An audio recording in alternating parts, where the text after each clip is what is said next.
Ladies and gentlemen, boys and girls, children of all ages, the Monarchs of Wrestling proudly bring to you Night 1 WrestleMania preview, and we are joined by a delirious, good-natured gentleman below us as well. But to start the show, this is your boy, Cool McCain, Legacy Championship, the big goal. When men were men, when you didn't need your cousin, your brother, your uncle, your sister, your nephew, your niece, and your big cousin to come get in power for you to keep control. Back when man went out there and fought, and the man bled. When man might have a group, the man said, "Y'all go to the back. I'm gonna do this on my own in big matches." Where you didn't have to have somebody sneak in jackets when they're already thrown out to get victories. This is what this represents. So we know people who acknowledge only the tribal chief will not like that. Because it's not like he's been the only champion in the history of wrestling, right? But some will try to have you believe that. Don't buy it.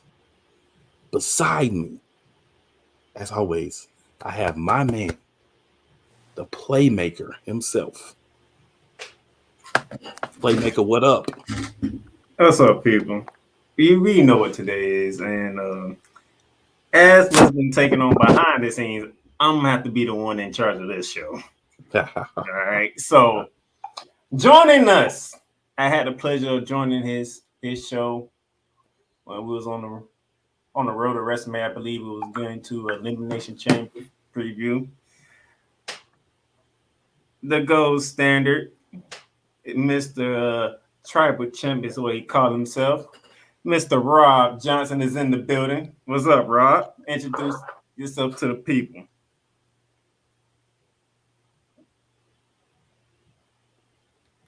I don't think. Rob, can you hear us? Rob, can you hear us? Maybe having some technical difficulty. That's what happens using Bloodline equipment. I always need help for it to work. Not Bloodline equipment. Wow. I always need help for it to work, man. It's not made for one person to do. But while Rob's rolling back, it's night one. Yeah, we know we're less than 3 hours away from night one kicking off.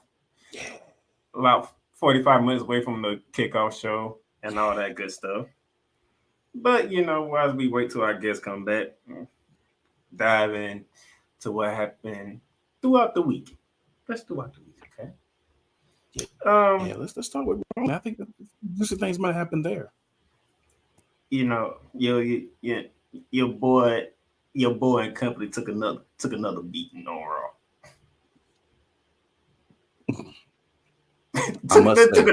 took another beating on Raw. I've got to say, now I say this all the time. Y'all know I'm a Cody fan. That was ingenious and perfectly drawn out and done, right?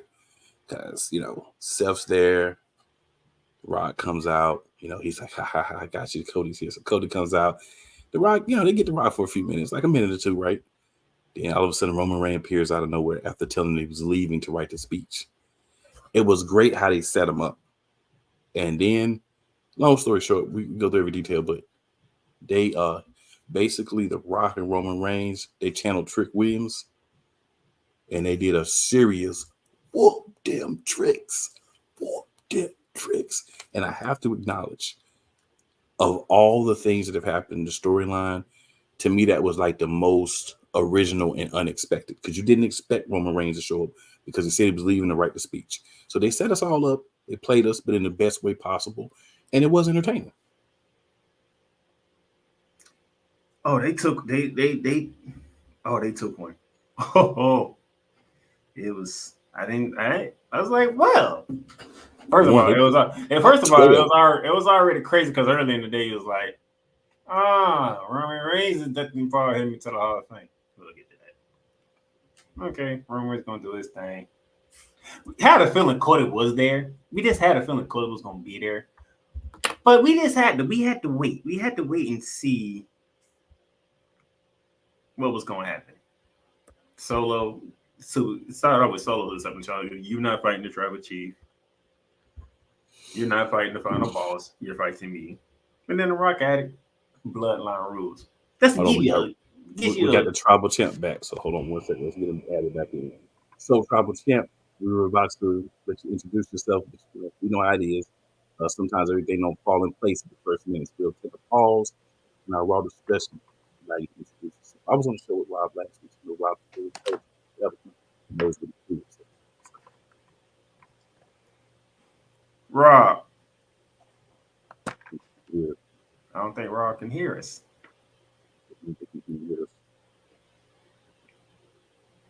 Can you hear us, Rob? Nope, Rob can't hear us. Not music.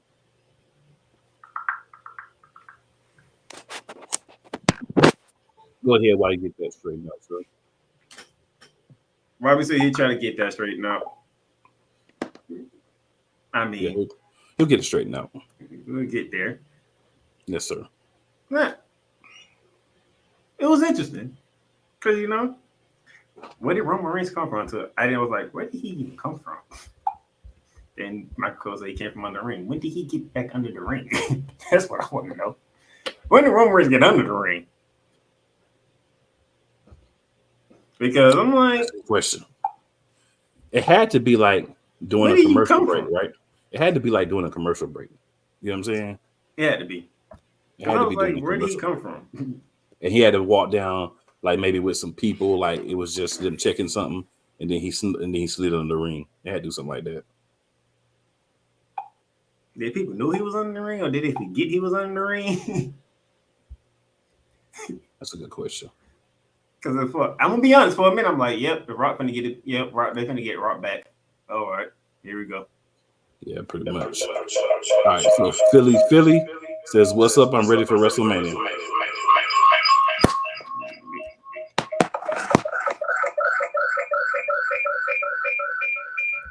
All right. Still working on some stuff. I gotta get y'all on my phone, man, because for some reason it's not going through from my iPad. So it's gotta put you through my phone. That works. Ladies and gentlemen, the man who is the gold standard of wrestling calls himself the tribal champ. I am the tribal champ. Get it right. Hey. You didn't say that, and have respect.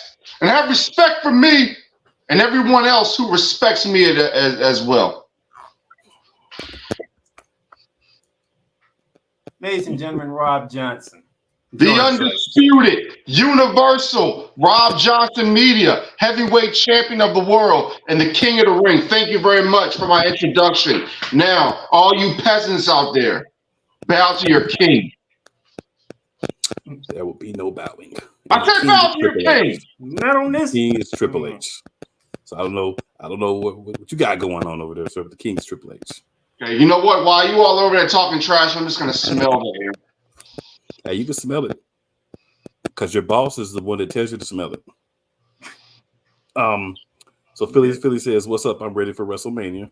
And what up, Philly? It's going down. Philly. But Rob, we was talking about how at first it looked like Seth Rollins had one over on the final boss, but the Bloodline was the last one standing on Monday Night Raw. Very impressive. I was saying how I like the storyline. I like how they set that up. I am a Cody fan, but I could appreciate when something really good happens, and I thought that was great. Of course it happened. They're the greatest faction of all time. Greatest family of all time. What else you need to know? What else needs to be said? They continuously make wrestling interesting. More interesting than Becky Lynch could ever be interesting. I find it funny that you say the greatest faction of all time, but you've only had essentially 2 championships for Roman Reigns and then 2 sets of tag team championships. No one's had any individual success besides Roman Reigns. Who carried this company? Who carried this company through dark times? Who took the title away from an overrated? Who saved the WWE Universal Championship from an overrated Braun Strowman and an overrated Bray Wyatt? God rest his soul, but overrated. Bray Wyatt was not overrated. Very overrated. Very overrated. Very overrated. Well, it's funny how one of the people that would have been a challenger for your tribal chief all of a sudden is overrated, and now he's not here to defend himself. So that's cool. I like how the bloodline works. He wasn't that good. He was never that good to begin with, sir. And see, here's the thing, ladies and gentlemen. I'm not one of these people. See, when Bray Wyatt unfortunately left the earth, I was sad for his family, his children, his wife. But one thing I will not do, I will not be one of you peasants who comes onto the internet and acts like I was such a huge fan. No, I keep it honest. I keep it real because that's what the bloodline does. We keep it honest with you guys, and that's why we continue to thrive. We saved WWE. Paul Heyman saved WWE. All right. Sometimes you got to give people what they need. So essentially, what this gentleman is trying to tell us all is that nobody liked Bray Wyatt until he passed away, which is a lie. He showed a lot of T-shirts. People showed up with the signs. They put their phones up. They did all those things. You don't do those things if you don't like a person, right? You don't support a person if you don't like them. So what we had to do so that the rest of us have an opportunity to talk is we had to put Mr. Tribal Champ on timeout for a second. We'll bring him back in a minute, but I mean, not going to talk over Mr. Tribal Champ. So we're going to do this when the rest of us need to talk. So we're saying that no one else liked Bray Wyatt and everybody's just pretending. Very disrespectful to all the wrestling fans who truly did like Bray Wyatt, like myself, because it's a great character. He was able to do things that other guys were not able to do. He was able to be creative in a time when people didn't want you to have your own character and do things your own way. He was able to do that. So to say that, he wasn't good and he was overrated, very disrespectful in my opinion. You can feel how you want to feel, but just wanted to get out my thoughts. If he was so great, then why didn't WWE put him over against John Cena? They put Roman Reigns over against John Cena. Listen, I'm not saying that Bray Wyatt wasn't a good talent. He was a very good talent. I'm just saying, folks, I am not one of those type of people he's gonna come on here and be tugging at the bootstraps of guys who I didn't think were that good. He was a good wrestler. He was okay. There were others who were better. There were some who were worse. I'm just saying that when it comes to this era, if it wasn't for your tribal chief and your tribal champion who's in the family, wrestling wouldn't be where it was today. Just saying that, guys. Come on. Eddie Murphy delirious. Meet me halfway. And for any of you weirdos, that want to send me hate mail and death threats, all I gotta do is say one thing to you: just bow to your tribal champ, you weirdos. If it was night 2, I would dive into that. But it's not night 2; it's night 1. So we're gonna get back on track here. And you did bring up Becky Lynch. He did. Oh, her and Rhea, it's no more talking. They ready to fight. As evidence on Monday Night Raw. We ain't talking no more. Let's just go ahead and fight now. And Adam Pearce being Adam Pearce, trying to save his big match on the Raw side. Didn't do a very good job. Oh, when do they ever do a good job on that type of series? It just got interesting this past week. Before then, it was dull. Just like Becky Lynch, dull. Very dull. I think I know where somebody leaning at when we get to picks. It's gonna be interesting on that one. But so far, that was speaking of Rhea Ripley. Hey, bring the tribal champions cookies. Bring the tribal champions cookies. What's wrong with you? And bring my phone. I'm sorry about that. I had to do some tribal champ business. Hey, turn the heat up as well. The tribal champ is hot. It's cold. You keep on with the tribal champion stuff, okay? On this show, you will be muted. As nice as I was on your show, I'd expect the same respect back. You didn't respect me on my show, sir. You disrespected the tribal champ. That's why I'm here to spear your.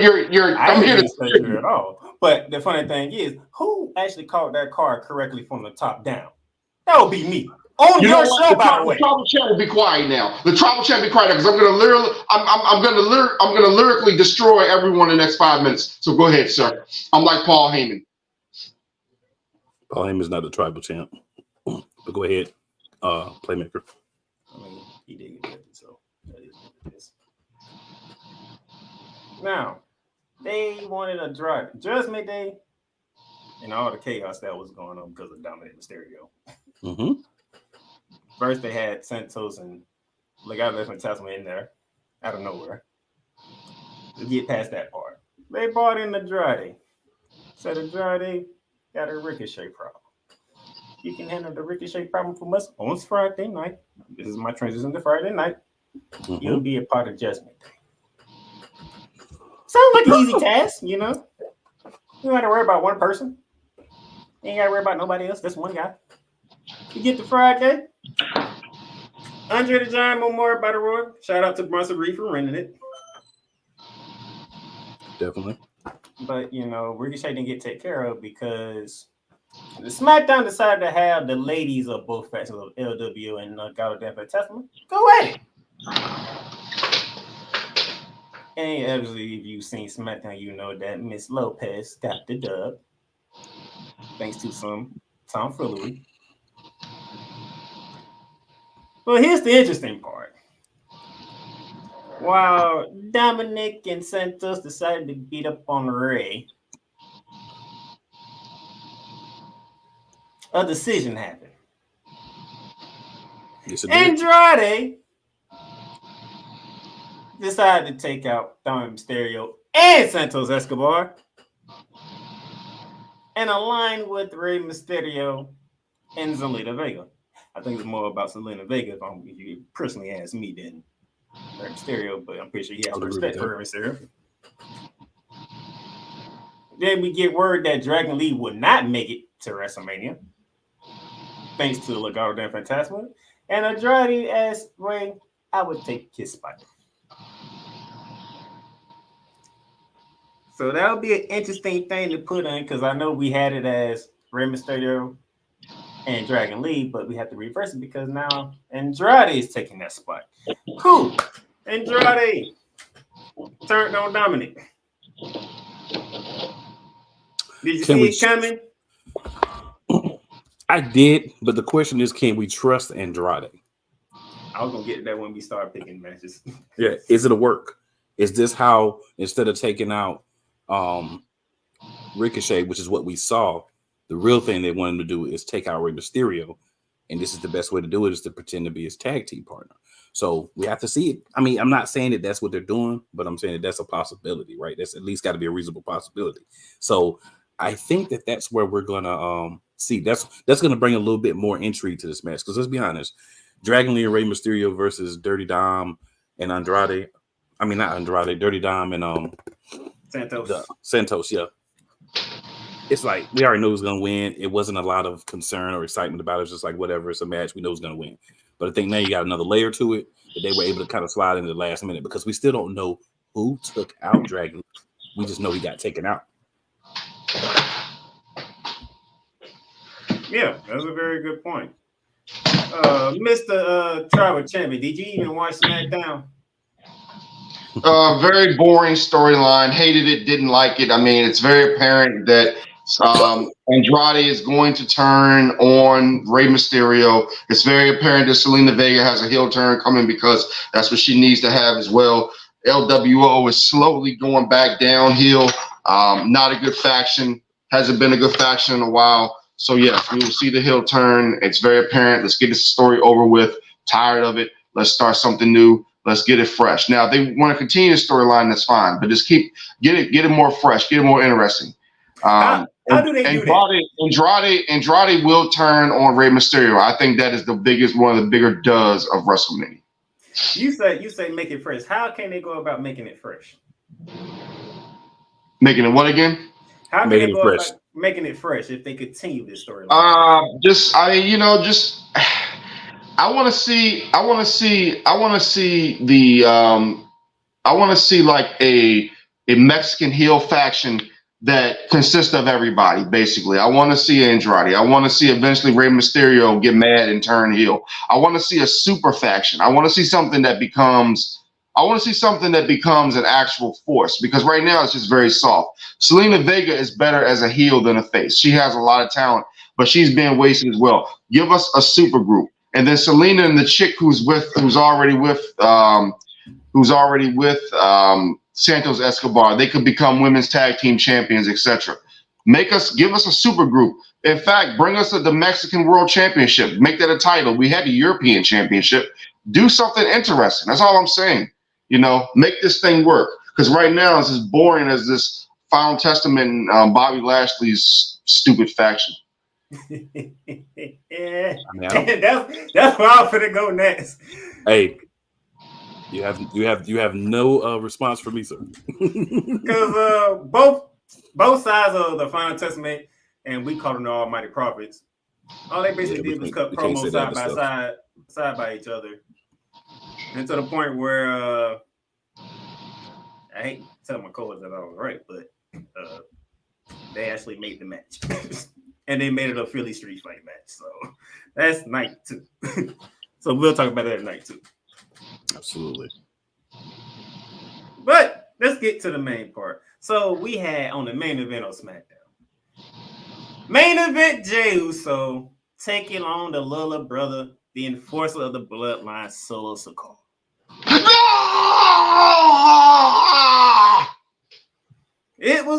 I was wanting to see how this is going to turn out, because I'm like, something tells me this match doesn't finish the way it's supposed to finish. But who is the reason why it doesn't finish the way it finished?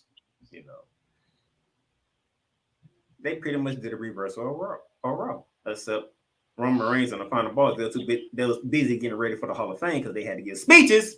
Mm-hmm. So Solo Sikoa and Jimmy Uso was the ones who took a beating from Cody Rhodes and Seth Rollins. Yeah, the American biatch and his playmate. So cool, as we all know, you're a Cody fan. Was that the right decision, or did you what you needed something more? It was the right decision, because when you're going to ultimately get the victory, you don't have to get your full just desserts right away, right? That's the exact reason why I'm going to give you a certain path as we're going through the stuff. But it was the right thing to do, because it shows like, hey, we ain't just going to lay down just because you beat us, right? But you don't get them back because they're not there. So, instead of letting it be a one-on-one match, because we know the Bloodline can't do such a thing as that one-on-one, that's crazy. So as soon as Solo was about to lose, what did Jimmy have to do? He had to come out and interfere. Couldn't let him just take the L like a man. If you're not good enough to win, you take the L. But if you're in the Bloodline, that's not how it goes. If you're not good enough to win, I'm going to come save you, like we do Big Daddy Roman all the time. So the fact of the matter is, I knew that was going to happen as far as them doing what they do, because very simply, they can't win by themselves. They've shown it time and time again. The only person that can now win by themselves is Jey, and that's because he got away from that toxic environment. So not surprised that they try to use gang rules and gang up, but 3 versus 2 didn't work out the way that you thought it was going to work out. So that's the outcome you got. Jimmy Uso was the one who took the lacerations on SmackDown. As he should. Oh, I know how you feel about Jimmy. We ain't gonna get into that. We'll get into that later. We know how you feel, okay? Yes. And then before I close out SmackDown, we still haven't come up with an official name for the trio.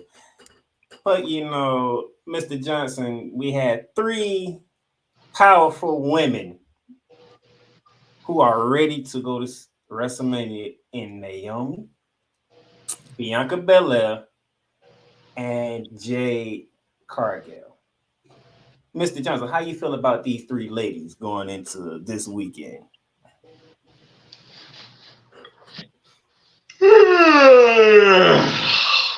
3 powerful women. I mean, what is up with the men in the world today? They're powerful women. I don't care about all that powerful woman stuff. I mean, listen, Women have always been legit. You know why? I love women. That's why they've always been legit to me. So it just didn't start. It's like women's basketball. I've always watched women's basketball. All this stuff has always been legit to me. Now, I will say, I did like the cowboy hats. I'm sure they're shouting out to Beyonce because, you know, everybody supposedly likes country now when, you know, we've been on country forever. I've been listening to country for what, 30 years, something like that.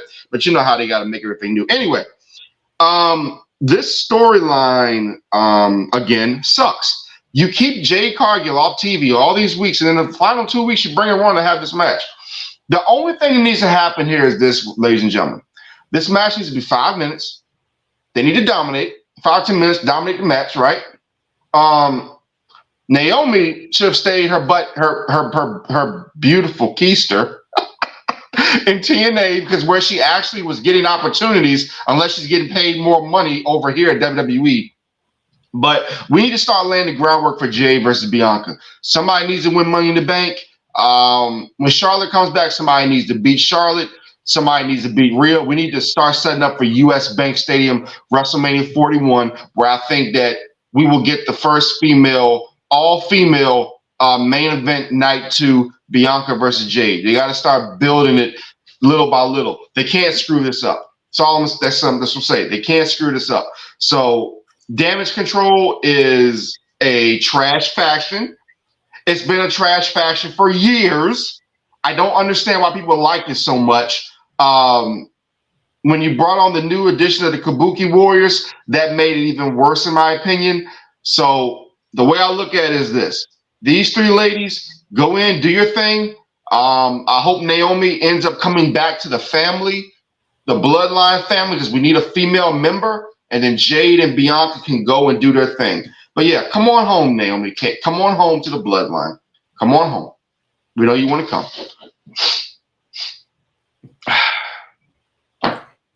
Cool. You muted. Why are you talking while you muted? You doing that on purpose. You muted, brother, man. I couldn't say that while I was unmuted. I know you were muted. Now I can say. No. Go ahead and say it, cool. No, not cool. I want to hear you say it. Come on, say it, cool. I got you. Okay. I just couldn't say it exactly way, but I got you. So I'm gonna affectionately call them triple caramel cakes. Okay. Hey, cool. Before you say any other word, Playmaker, can you hear me? I got you. Can we all get a hand clap for what this man just said? The greatest comment of all time. Come on, guys. I've been dealing with this ever since we started this show. Okay. Yeah. So, I mean, you've got who I know as who I have provided Thunder Cakes herself, Miss Jade Cargill, added to, you know, we're gonna call Bianca Power Cakes, and then we got Chocolate Cakes. So we got Power Cakes, Thunder Cakes, and Chocolate Cakes all together. So that's where we get triple caramel cakes from. So I'm just gonna say this is gonna be a great match to watch for me. I'm going to enjoy it. I do agree with Rob who's gonna win this match. But the real winners are me and the audience and everyone who's watching. That's the real winners. I mean, listen, man. You know, I had a vision the other day. If they come out with some some crazy dance, Damage Control for their entrances, Damage Control might as well, you know, go back to the back, man. Damage Control, you know what? Don't even have the match. You know something? Hey, Playmaker, let me ask you this, buddy. Do you think this is going to be more dominant than the time the Shield destroyed Kane and the Road Dogg and Jesse James? And remember the time the Shield destroyed Kane and the New Age Outlaws at WrestleMania that time? Yeah. Playmaker, would you like me to answer that for you? You go ahead. I know what you're. Yes.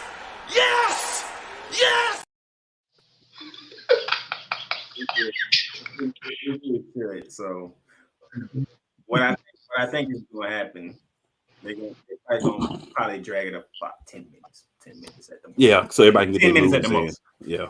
Give it 10 minutes at the most, and then it's going to be, you know, all said and done after that. So that's pretty much the main stuff that happened on SmackDown. You know, we heard from LA Knight. did his promo, but you know, Boo. we ain't too much into that and all that other stuff. Yeah, it's pretty much simple as that. Now, we had the Hall of Fame after SmackDown, and they did something different, and it actually might have worked out in a lot of people's eyes. Usually, your headliner is your closer. This year, last night, the headliner was the first inductee in the Hall of Fame. That is one Paul Heyman. And they let Paul Heyman go off in his Hall of Fame speech. So, gentlemen, starting with my co-host, what you think of Paul Heyman being the first one inducted in his speech? So, first year, let's say well deserved. This man has been so many different people throughout his career, but still been great at all those roles, right? Ran ECW, Paulie Dangerous, the Dangerous Alliance. He did that as well. Came over here. He was the advocate for Brock Lesnar. Now he's the wise man. And obviously, I'm not covering everything. He's done other stuff as well. But this is a man who's done a lot for the business. So to give him his flowers where he can appreciate it, where he can enjoy it, where he can get on it, where he can go off, where he can be that ECW, Paul Heyman for a little bit as well, I think was really great. I'm going to let the tribal chief or the tribal champ, go into more details on his guy, because I think that would be a apropos thing to do. So I'm going to yield to the tribal champ.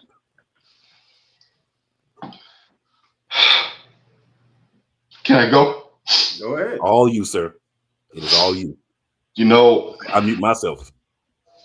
When I came back from my unfortunate situation, I sat on SmackDown, and a man named Paul Heyman came and saw me and said, we need to get together and do something special. And for the last 4 years, I've held this Universal Heavyweight Champion, Undisputed Universal Heavyweight Championship. Paul Heyman has done not only a lot for the business, he's done a lot for the culture, cultures in general. Think about it. He's with a Samoan man. He's a Jewish man. And he's also come together with other cultures and done things beautifully. It's not about who you are. It's not about where you come from. It's not about your skin color. It's all about one common denominator. And if we had this in the world would be a better place. It's all about the betterment of the business. Paul Heyman is the example of what happens when people come together. And then you saw he talked so beautifully to his children last night and told them to be great. He told everybody that SMD, which will get you stabbed in New York City a lot of times. You won't survive in New York if you say that, if you say SMD. But that was hilarious, by the way. He did it his way. He cemented Paul Levesque as the next GOAT of the business. He gave props. He actually, and another thing that he did, ladies and gentlemen, that people kind of forgot about, he kind of gave Edge his flowers as well. Because remember the night before, Edge said all of pro wrestling was cool? Well, he said the same thing. All of pro wrestling is cool. This business is in a great place. And he made your tribal champ an even better champion than he already was. So congratulations to the wise man. It will be very apropos, as you guys would say, when he's holding up my Universal Undisputed Championship tonight and tomorrow night, as we go in against, the Clown and the American Crybaby Biatch. So thank you very much, and rest in peace, Dusty Rhodes. I hope you're resting up there, and I wish I could send you some flowers and a tissue for your son when he loses tomorrow night. I'm enjoying it. Savage. I'm just enjoying it, if I'm being quite honest. But yeah, Paul Heyman, wonderful speech. He even brought back the ECW coat that had the head, even the phone that he had. Yeah, Stephanie had hers on too. I like that too. Yeah, Stephanie had hers on. Mm-hmm. Great moment to see. I like the fact that they let him go. Hey, do you? Just do you. That's what GOATs do. That's what GOATs do, playmaker. Well, yeah, Paul, the headliner. They also inducted the great, or should I say the greatest, Muhammad Ali into the Hall of Fame. Loved it. Deserved all the way. But Playmaker, can I say this real quick? Bull Nakano is so underrated all time, and it makes me sad because I used to love watching her wrestle. They always talk about Alundra Blaze. Bull Nakano got her just due finally, and I'm so happy for that. Who was inducted by Alundra Blaze into the Hall of Fame? Yeah, who she's better than, but anyway. I agree with that, actually. I agree with that. We had Thunderbolt went into the Hall of Fame. And let's listen to the New Day talk about him, the charisma he brought. You know, they called him the Jackie Robinson of professional wrestling. You know, it's great to see that a guy like that, who is still around, finally gets inducted into a Hall of Fame for what he has done to break into the business. And then, of course, the final boss had to induct his grandmother into the Hall of Fame for what she has done. And she wasn't really a wrestler. I mean, she was a manager, right? For the promoter. More of a manager, but great contributions to the business. Sometimes the people we don't see in the ring are the ones who do the most work. You know, these agents, these people who do all the stuff behind the scenes, teaches these wrestlers how to move, etc.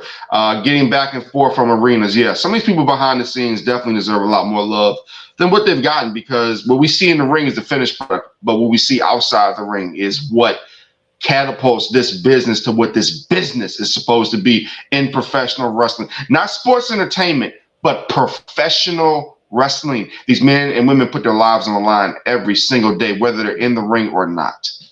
Right. So much respect from your tribal champ. Let's get to some of these comments before we dive into predicting night one. Let's do it. Let's see. Let's make sure I get them all. So we got Key. Key says, "What's up, guys? What up, Key? What's up, Key? What's up? Keith? Key? What's up, Kean? What's up, Kean in the building? Acknowledge your tribal champ." Oh, I know the next person definitely will. Yolanda says, "Hey guys." Then she says, "Amen, tribal chief." She's correct. Hey, at first I only acknowledge Yolanda Adams, but Yolanda Williams, I acknowledge you. Praise him. Michi from the Midwest says, "Acknowledge me, one's up." That's what I'm talking about. Michi from the Midwest. Drew says, "What's up, fellas? What up, Drew?" Oh Lord, Drew is in haberdashery all over here, Drew. But hey, it's all good. Ronnie says, "What's up? What's up, Ronnie? Appreciate you." What's up, Ronnie Kendrick? What's up, Ronnie Kendrick? Hey, brothers in the building. Kendrick, you got that diss song? Got the diss song on lock, Kendrick? This guy. Yolanda says, "You better. I'm the Storm and the EST." well, damn! If you that, then damn! Woo! Hey, you dangerous then? Woo! Woo! Hey, can I get a woo, guys? Woo! I can give you better than that, bro. I can give you better than that. What's up? You really want? I'll give you better than that. Oh Lord, I will give you better. Just I know exactly where you finna go.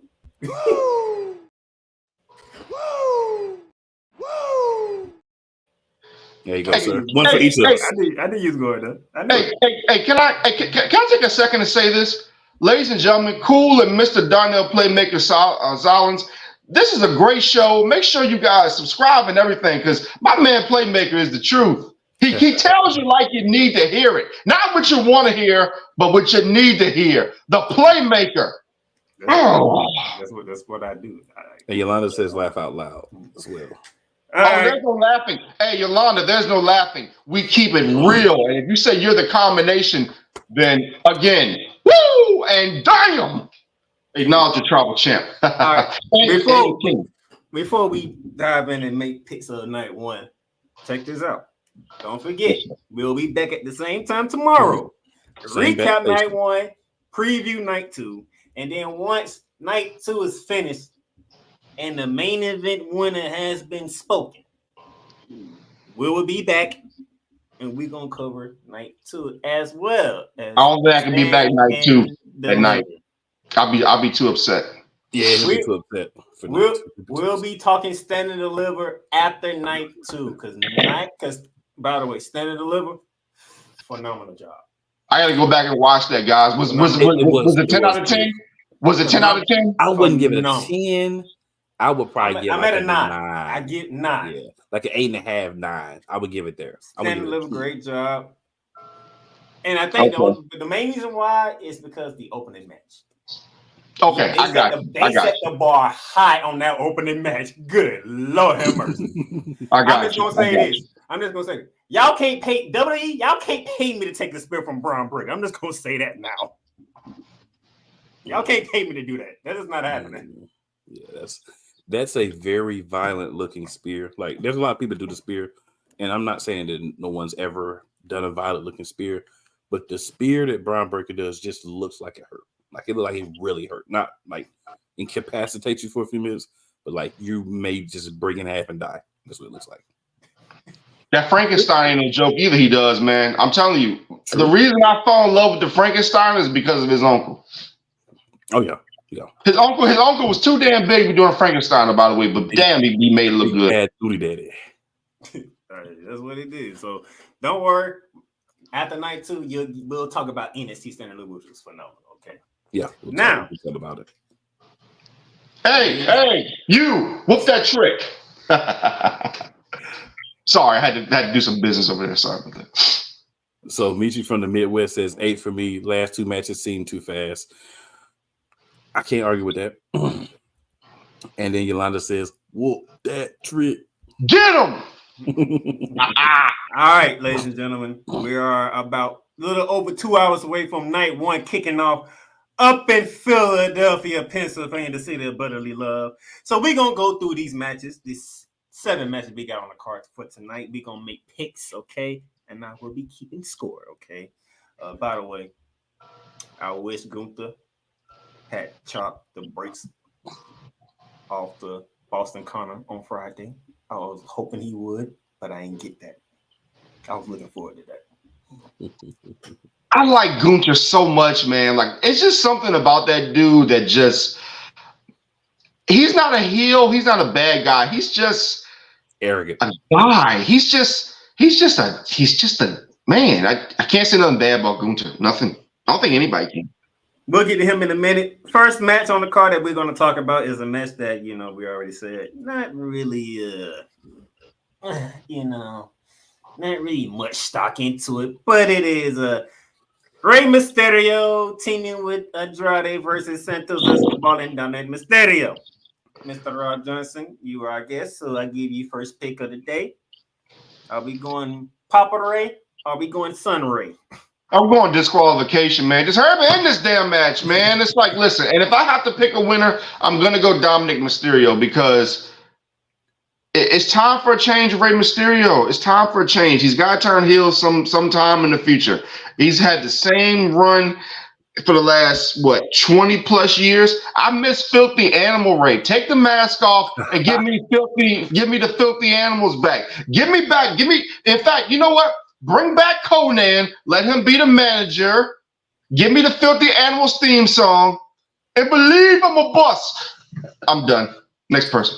You know what? You know the bad part about this is my co-host agrees with everything this man just said. Wow. Everything Rob just said, cool is going to agree with it. Go ahead. I mean, I am a genius playmaker. I mean, I play a lot, but I am a genius. I think Ray and Andrade will win if Andrade doesn't turn. But it'll be some tomfoolery involved in, like, it'll be like a try to cheat that goes wrong or something like that. Ronnie says he just Gunther. That's why we like Gunther. I want to go ahead and throw that up there while we still had Gunther fresh on the mind. I would like for Dom team to win, like you said, because that would be something different. But I think WWE is going to stick to the matches that don't really matter. They normally have the faces win. So that's why I would say I think they're going to win. But I actually agree with everything, like 100%. I know Like, you agree with everything. we could have been sharing a mind for like 2 minutes. I knew you agree because I know how you think. I was like, everything this man says, so he gonna agree with it. I already know. I was like, that's good stuff. So before Right. you go play back, I'm just gonna say Michi from the Midwest says snack break match for me, but I want Dom team to win. I have a different snack break match, but I feel where you're coming from, and I like the thought process. I know exactly what meant that is. You know,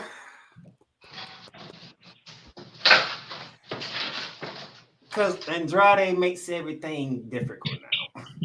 Just sliding him in makes everything difficult now. So, good people, hold on 1 second. We have to introduce another person here. The disruptor himself, Cole Johnson. Oh, Lord have mercy. In the building. Disruptor. Oh my. Hey, gentlemen. I've been waiting for you, the other Johnson, but I'm not Johnson. I'm your tribal champ.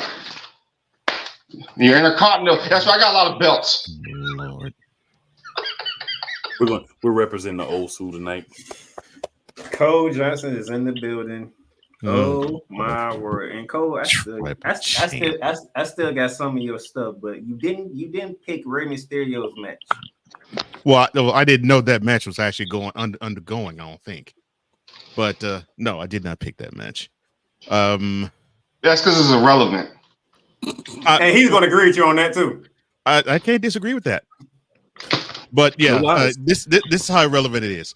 Dom pins Rey, and we really don't care about it. Because we've seen it before, right?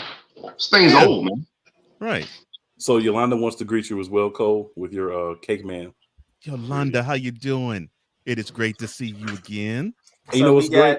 If you look in the background there, if you go from what would be your left to the right, you have... I can help you out there, sir. Yeah. So see, what you have is you already have cakes there, right? So you see that triple layer with the yellow? Right. That's going to be your Jade Cargill. That's right. Actually, I apologize. I misspoke. That's going to be your Bianca Belair. Okay. You see that you see that in the middle there? There you go. That's going to be your That's Naomi. your date. Yeah. Oh yeah. Yes. And then over on the far side with the chocolate drizzling down, Storm. That's going to be your Jade Cargill. Cakes, Jade Cargill. I'm hungry. We even got him in the background for us. So thank you, Mr. Johnson. We appreciate you bringing us the visual aids to the building. Oh, no problem. But by the way, before Miss Yolanda Williams, please make sure you follow me on Rob Johnson Media on Instagram, YouTube, and Facebook. Because if you're legit as you say you are, come follow greatness, and I'll follow you back, man. Not the crown turned the way Biggie wore it. That is brilliant. He did. So Yolanda says, I know y'all haven't mentioned it yet, but I would love for MJF to make an appearance between now and Monday Night Raw. I had said something to that. I was saying something to somebody about that, but that's gonna be interesting. You can't see me, cowgirls. You know what? I'm just going ahead and pick Rey Mysterio just for the heck of it. Make it 2-2. I don't even care. Unless what Mr. Johnson says and Andrade turns, this match would like it's like where do we go from here? Mm-hmm. Okay. I'm super intrigued now.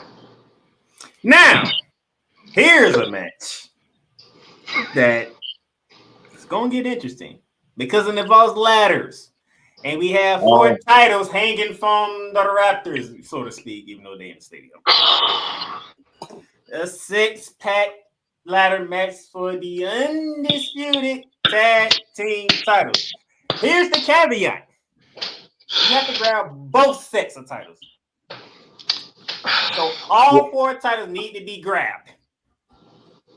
Yeah. So essentially what the wording was is that the actual match isn't over until both sets of titles have been grabbed. So to me, this screams we have no better way to get the Undisputed Tag Team Championship back to being show specific besides throwing 6 teams and ladders into the fray. So obviously the finish champs are in this match. Damian Priest. Now the question will be who is going to be the second champion? And Finn Balor. We have DIY. Well, the Monster Champion Johnny Gargano. That is now going to be the question. Who's going to be the second champion? All right. Well, we'll get there. Anytime Down Under is still in the match. So Austin Theory. For what? There. They still in For the match. what? It's in the captain's chair there. They still in the match. They ain't get taken out. Jesus Christ! They still in the match. What you want me to say? What you want me to do? They still in the match. For what? Listen, Playmaker. Somebody has got to get beat up. Him. Playmaker. Somebody got to take the different stuff. Like somebody got to get put through the chairs, put through the ladders, put through the table. Somebody got to do it. I get it. Playmaker and cool. This is a great show. Cole Johnson, you are a great man.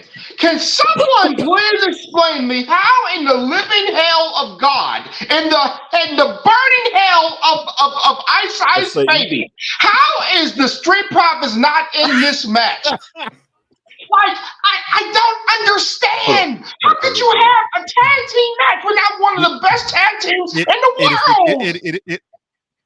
It's because go ahead. I'm gonna let Cole Johnson answer that one. It is because we are supposed to. It's because we're supposed to care about them with Bobby and B-Fab to go up against the Final Testament, and we really don't give a crap about this turf war.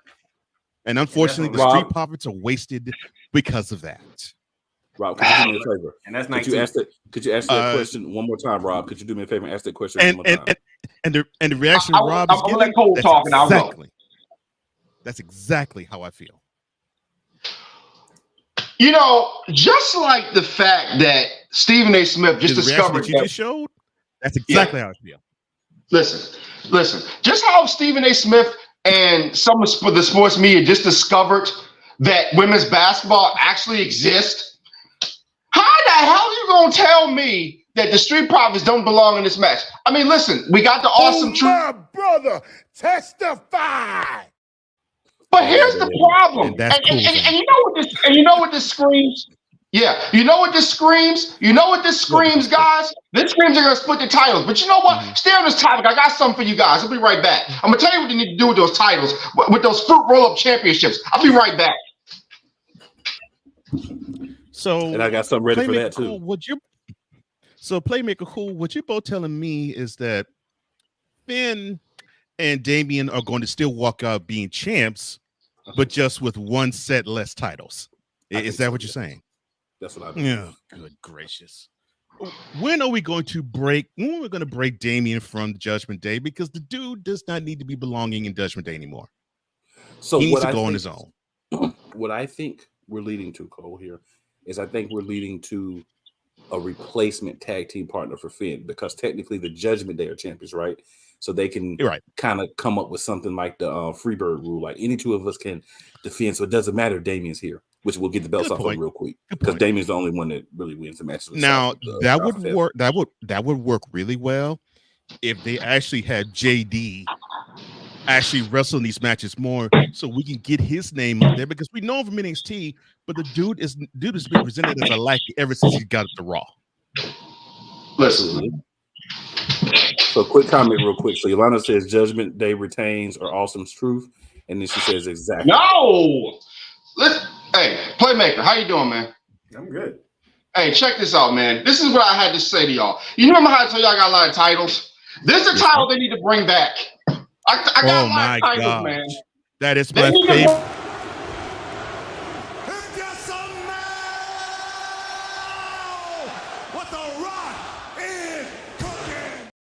Bring this title back. This guy. Where you been hiding him? Bring this title back, please. I am so sick and tired of Fruit Roll-Up Championship. Also, let me say, on behalf of Bobby Lashley, get him back in this title picture. Please. Please. Dang. I haven't heard one wrong thing come out of Raw's mouth yet. God damn! I mean, seriously. And back to this title match. Back to this title match, brother. What I don't understand is, like, the WWE Tag Team Championships were put on the pedestal by the Usos, and we had the New Day. The New Day has not even been in the title picture. I mean, and DIY. Listen, DIY is such a good tag team. And the other part that kills me is you got the Creed brothers. They were in the Andre the Giant Battle Royal. Why aren't they in this match? I don't. Because the teams we have seen in NXT, they, just like Jade McDonough, they get treated as afterthoughts when they get called up. And it's unfortunate. It's unfortunate. Oh, right. And yes, you have just put forth the best tag team titles WWE has ever had. Yes, I 100% agree with you. Yes, that's the best Those one. Tag titles, according to Ryan, without question, back to the British Bulldogs and the Hart Foundation. Hart Foundation. Mm-hmm. That's a good era. Yes. I fell in love with this title. I fell in love with this title when the Hart Foundation beat Demolition back in the day. For you kids that don't know about that, go back and Google it. Oh, you didn't know? Your ass better call somebody. All right, so we all on agreement that Judgment is going to take one set. Who gets the other set? That's the question. I think they Playmaker, you tell me, bro, because I don't know, bro. Playmaker, honestly, I don't know. I want to hear your opinion, Playmaker, because I'm lost on the free roll of championships. Go ahead. So you think Kawhi's gonna win one? Oh, sorry, wrong show. My bad.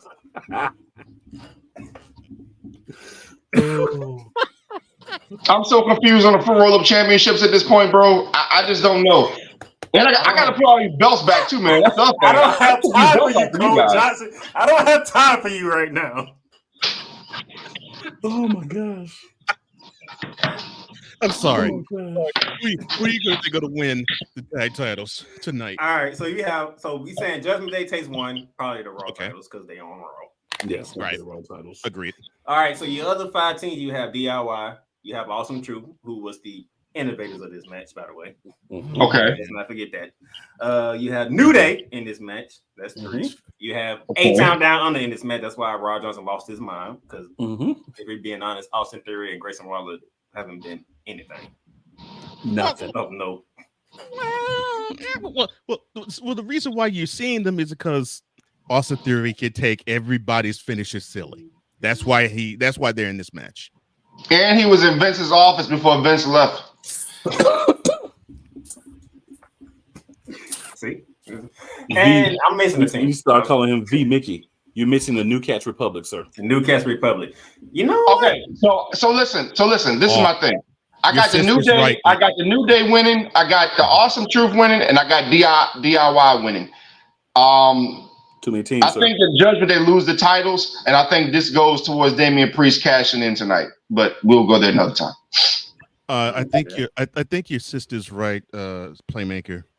Unfortunately, I think Judgment Day will retain, but I don't know how they're going to do this. Also, Truth is on Raw too.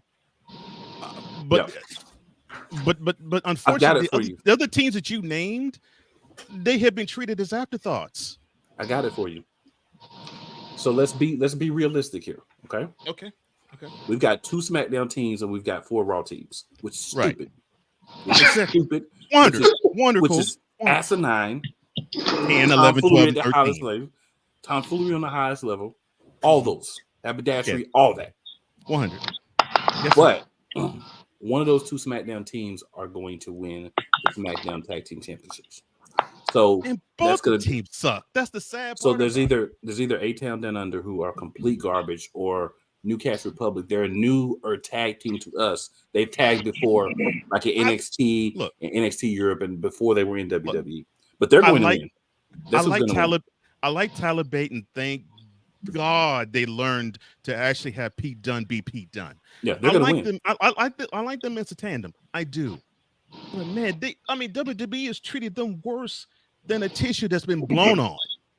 We got to remember, they only been together for like 2 months. So they're going to win because you know how they do. Yeah. New team comes along, shiny new toy. They throw the belts on them. They keep the belts for 2 months. They lose the belts in embarrassing fashion. And then you don't hear from them for another year. So question, guys. How long is it until Solo and Jimmy win the tag titles? I don't think Jimmy could be half. Unfortunately, the way they're going, I think the answer to that question is never, and that's unfortunate. I would rather than bring someone else in and have them win the tag team belts with Solo, which I think could happen. I think Solo would be great as a tag team champion, but I think you mean a certain cousin that was in MJW, a certain badass named Jacob? Either that or Jacob definitely.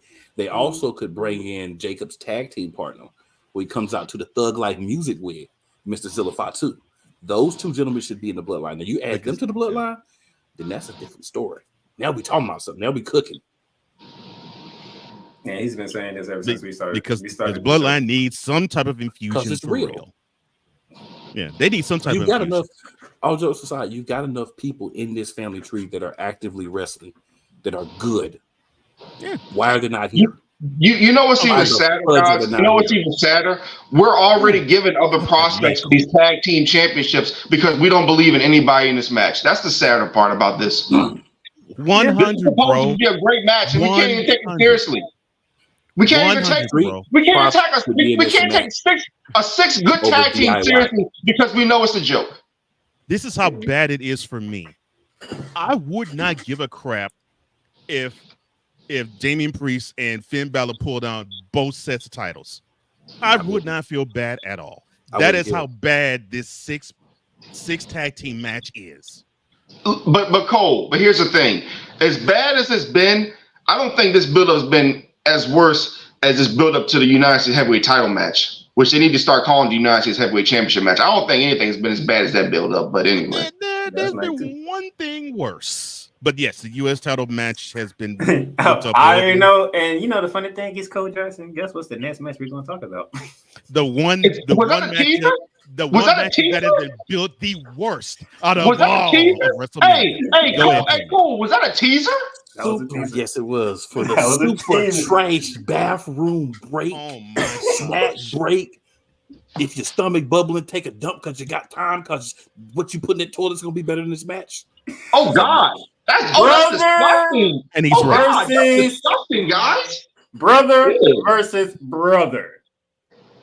Uso versus Uso. Yeet versus no Yeet. Main event Jey Uso versus Jimmy Uso. A talent that has been pushed versus someone we really could give two craps about. Now. Jimmy does have Naomi though, so he's winning in life. No. Yeah, but they won't even put him with her because he would make her look bad. Look, let's get this straight. Jimmy outside the ring is winning in life because if he's got the glow all day, every day. I'm with him on that. But the way the WWE has portrayed him from SummerSlam to now, they have had 8 months to build this guy, and he has been the worst thing since Giant Gonzalez. I gotta hit you with this code. Because that's the bottom line. Because Stone Cold said so. They had something when today in the main event of SummerSlam, and that's still to this moment been the best thing he has done in the 8 months since SummerSlam till their match tonight. See, I already know the vitriol y'all two have, so I already know y'all two picking Jey Uso. Tribal champ. Which brother wins tonight? Playmaker. You remember when we had Owen Hart versus Bret Hart, brother versus brother, and it became a classic? And that's how it's supposed to be. Yeah. Yeah. Well, this ain't it. This ain't it. Can you dig that sucker? See, guys, I'm gonna tell you something.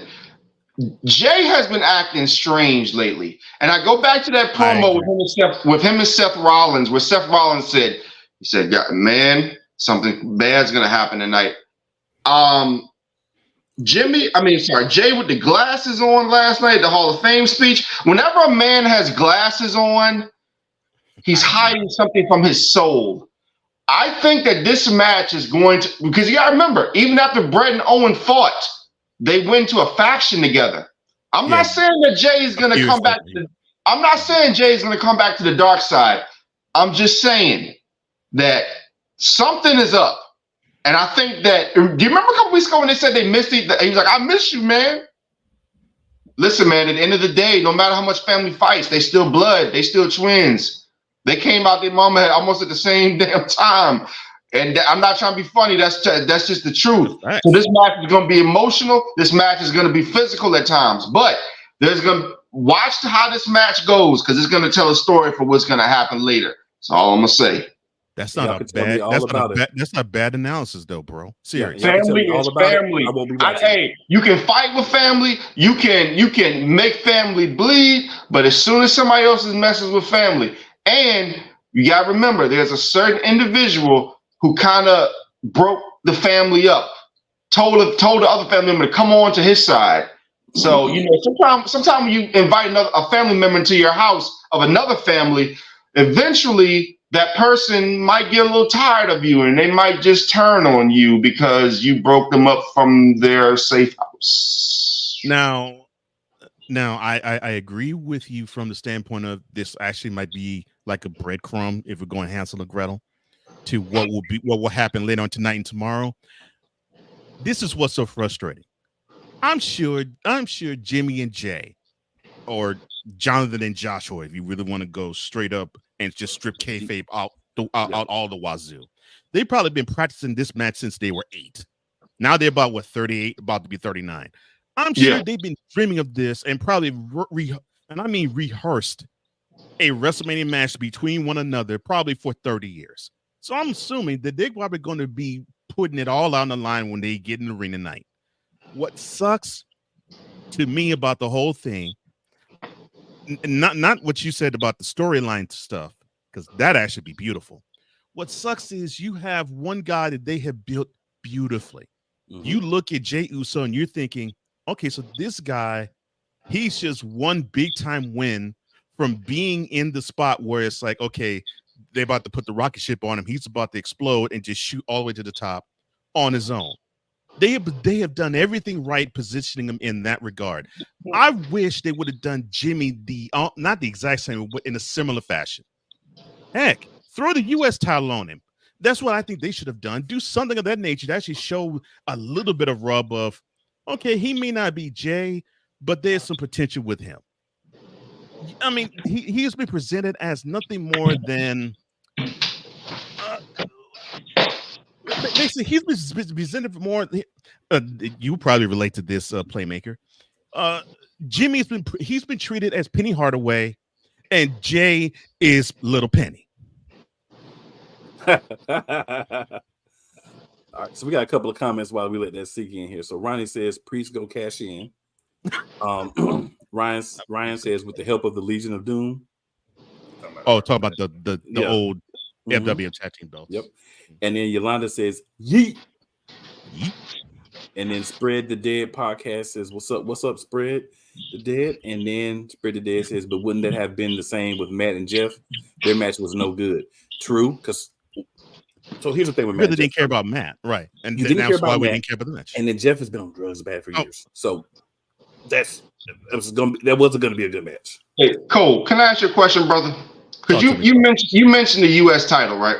Yeah. Shouldn't that title be called the United States Heavyweight Championship? Of course.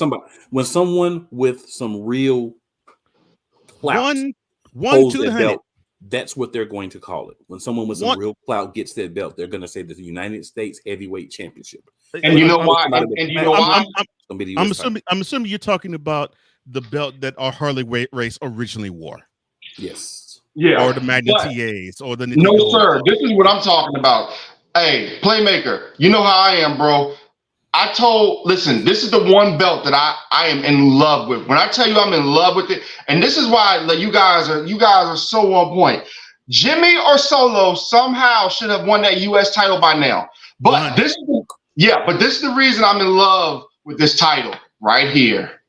Yeah, that's right, ladies. I told you I got a lot of belts.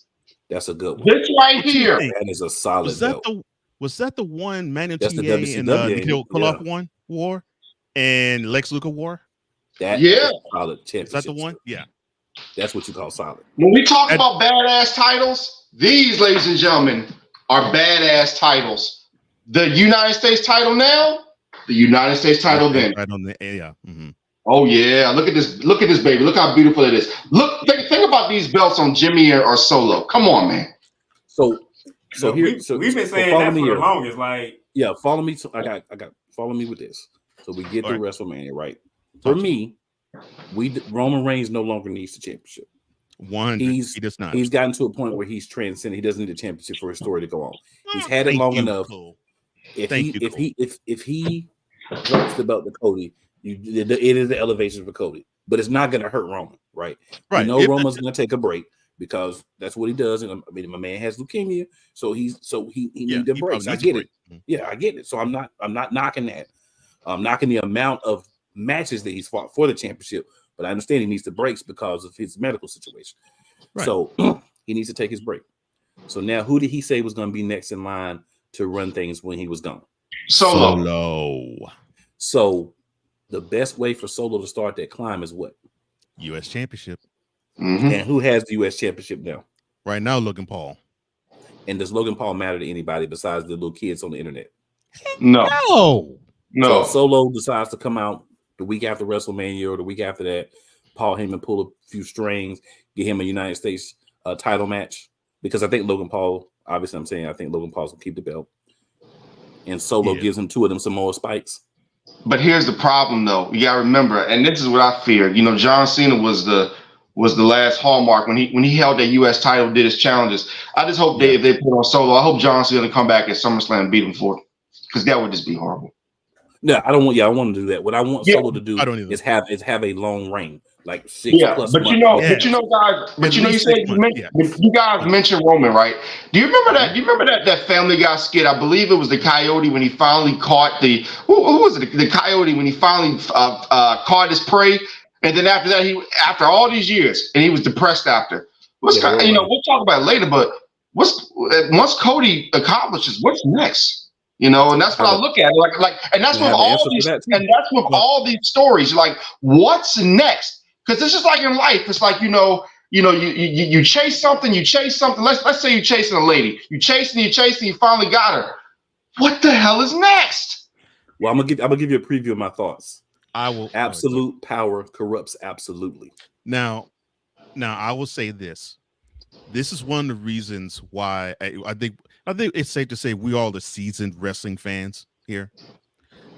This is one of the reasons why most people do not like a babyface company champion, because that's the one thing right there that makes a babyface champion suck.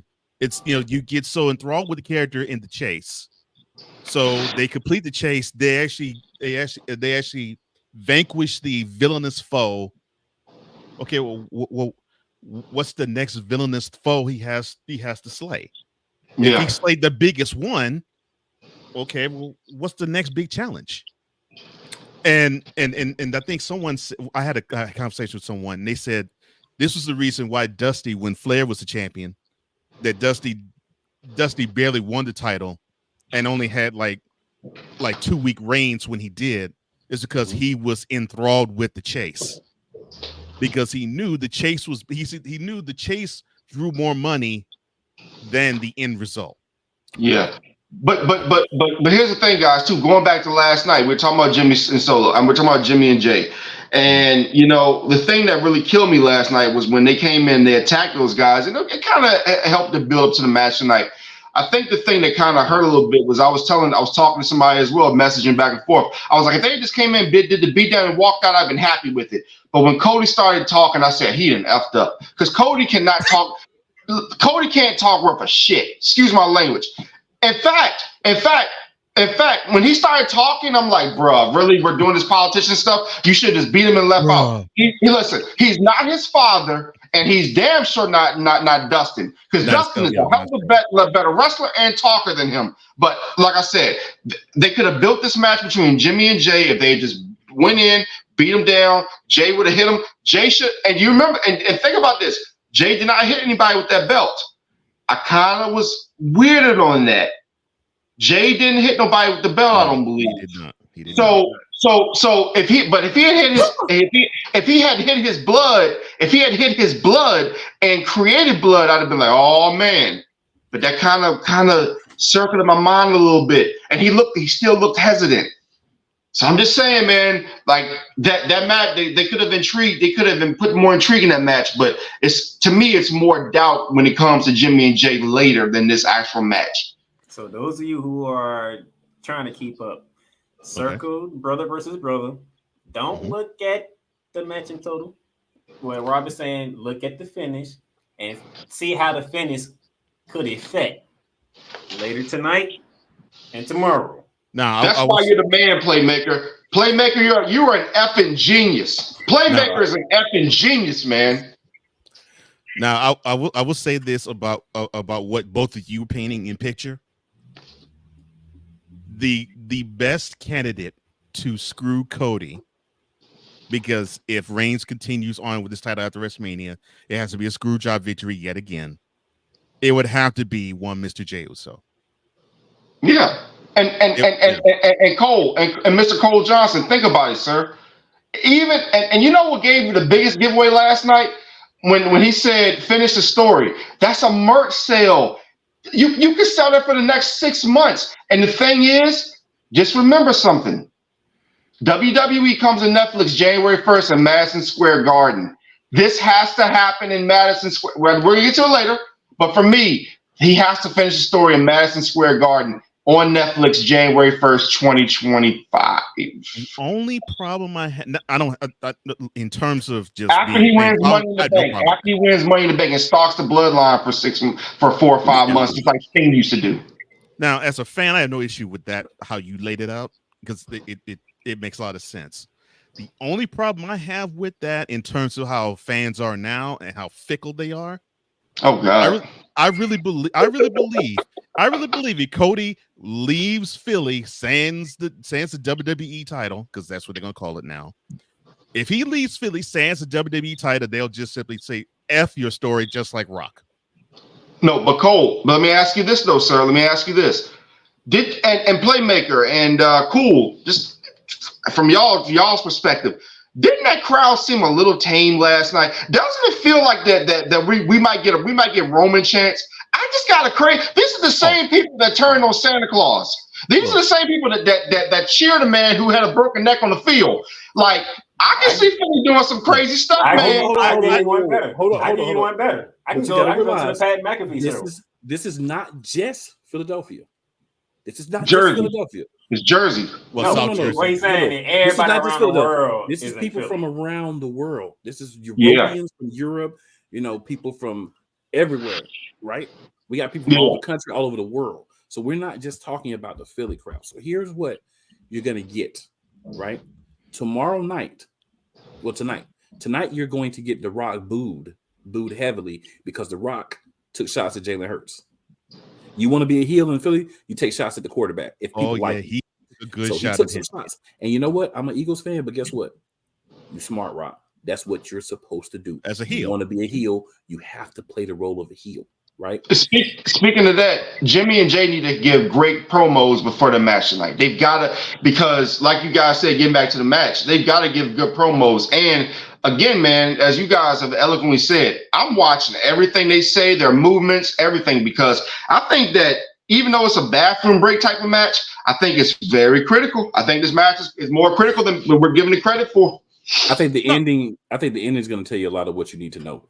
Let me hit Spread's comment real quick. Go ahead. And then Yolanda's got one. So Spread the Dead says that belt is so nostalgic for me.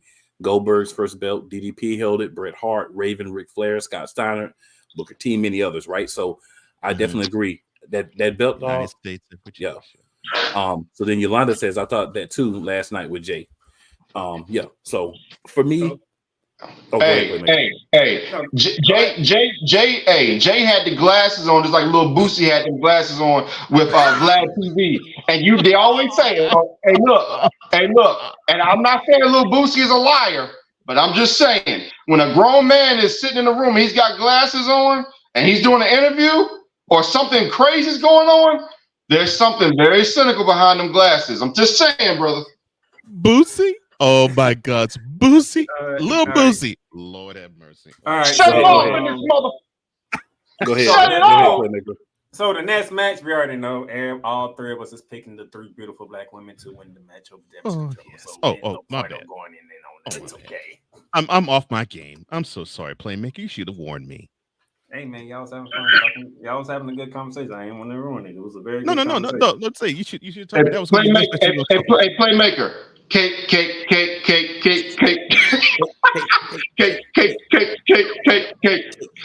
remember that song Jumpman? Cake 'em.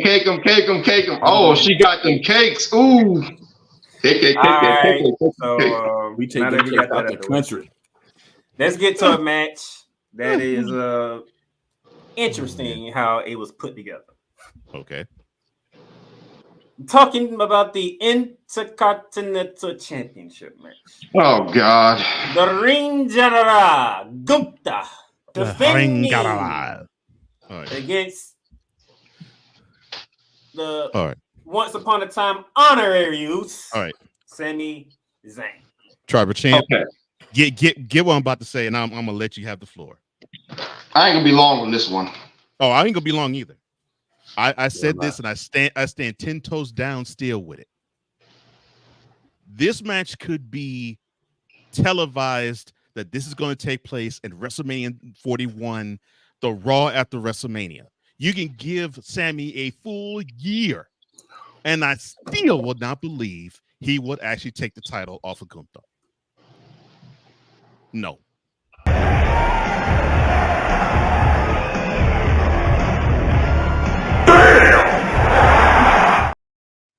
As my co-host take the words right out of my mouth.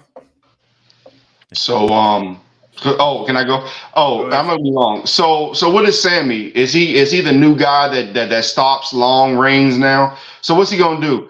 He stopped the tag team reign last year. He'll stop the Intercontinental reign this year. Next year he'll stop the longest United States reign. He'll beat the women in about 3 years for whoever's the longest reign. He'll probably beat Rhea Ripley. Listen, man. Here's the thing. Here's the thing, guys. The biggest component is this. I see Chad Gable joining Imperium. Chad Gable is going to screw over Sami Zayn. There is no world that I can believe that Gunther would lose to Sami Zayn. Now, where will Gunther lose the Intercontinental Championship? He'll lose it at SummerSlam to Braun Breaker. That's money. Oh, that definitely is money. A tribal champ. So, no. You know what? That's what's going to happen. If you screw this reign up, before Braun Breaker gets to this guy, or if Trick Williams can get to Gunther at SummerSlam, you mess up this whole reign. A tribal champ. You know why what you said is going to happen? Well, you know why what you said is going to happen? This is exactly why right here, sir. I've been ready for this. But the cream will rise to the top. Oh yeah. That's a lot of cocaine. Sami, the cream. That's a lot of cocaine. He's not the cream. Here's the reason. Here's in looking at how all this is what I believe is going to happen. Since the match is in Philly and Sami is considered the ultimate underdog, and now he's embodying the Rocky character. Oh God. I think it's going to be he gets beaten, but he still keeps coming back up for more and comes back up for more and comes back up for more. And Gunther will finally, probably with the third power bomb, end it. Guys, listen, I get it, right? I love the kickouts, right? But we gotta stop having these matches where dudes kick out 12 times because it becomes not believable at that point. If I just see you kick out 12 times, come on, man. I can't do it. Listen, the kick out has become as old as a super kick. Yeah, they abuse it. There used to be a cue. There used to be a cue back in the day where Vince McMahon said no, when Shawn Michaels wrestled, no super kicks because they wanted to make it special. Mm-hmm. But I mean, like I said, Gunther is going to win this match. And to be honest with you guys, I think that he almost puts Sami out of his misery. I think Sami needs. Okay. How am I going to put this? All right. Watch for Sami to do something very soon that he becomes heel. Not saying he's going to go back to the bloodline or anything, but Sami is going to get very frustrated very soon here, and he's going to turn heel again. That's possible. And Yeah, I he was a really do character love, I love what you said about Chad Gable joining Imperium. Man, that will give him a good shot. Well, Because and he's been doing. I think he's Yeah, And doing here's like the key. feud And not that Cole. anymore. And Playmaker, Cool, and Cole. Here's the key. What has he been wearing lately? Suits. He's been wearing suits. Mm-hmm. He hasn't been wearing Alpha Academy gear. He's been wearing suits. And who wears suits? Ring General. Well, and I mean, yeah. I think it would do Chad wonders because he's been treated as a comical foil. When he could have been Kurt Angle. When he could have easily been Kurt Angle. And if Jason Jordan hadn't got hurt, they'd have been one of the greatest tag teams we'd ever seen. Mm-hmm. Them along with the Usos. Yeah. But it's like, oh, it's fun. Oh, Chad Gable. Thank you. I'm like, ugh. So the dude actually can go in the ring. Actually focus on that, please. I'm gonna go ahead and make the panel happy. I'm gonna make it a clean sweep for Gunther. You the man, Playmaker. You the man, brother. I'm gonna make it a clean sweep. So we down to 2 matches left. That's the recap. It's a split with Rey Mysterio winning and Dominik Mysterio winning. 3 of us see the Judgment Day retaining one of them titles. Let that match only go 5 minutes and we're good. Rob says New Day doesn't win either one. This is the beginning of the end of Judgment Day. I hope so. I hope it is. Thank you. I love that. I hope it is. It's a clean sweep for main event Jey Uso because they haven't done nothing with Jimmy, so there's no point of even trying to pick Jimmy. And if they decide to have Jimmy go over, I'm going to want to fly to Philly and smack Triple H in the face. I'm like, come on, dude. Hey, listen, man. Hey, real quick. Hey, listen. Just going back real quick to that tag team match. You know what kills me about that tag team match so much? About 20 years ago, a man in that match did a promo when he was a teenage. When he was the NWA World Heavyweight Champion, and he is not following his own advice. That's all I'm gonna say. All us is picking the beautiful ladies of Jade, Cargill, Naomi, and no playmaker. We're picking the cakes. We're picking the cakes. Triple caramel cake, sir. Get that right. Damage control is losing. Is basically what I'm saying. We need t-shirts and all that. Triple caramel cakes. Let's get that. And plus, all us is still rocking with the Ring General Gunther over Sami. The Ring General. Yeah, he's gonna. Now that's for the last 2 matches. Let's have some fun. He's gonna make Sami Zayn. And can Samantha please announce all the matches, please? The only thing the other dude should be announcing is Bobby Lashley, and when he gets an orgasm, when he says Santos Escobar.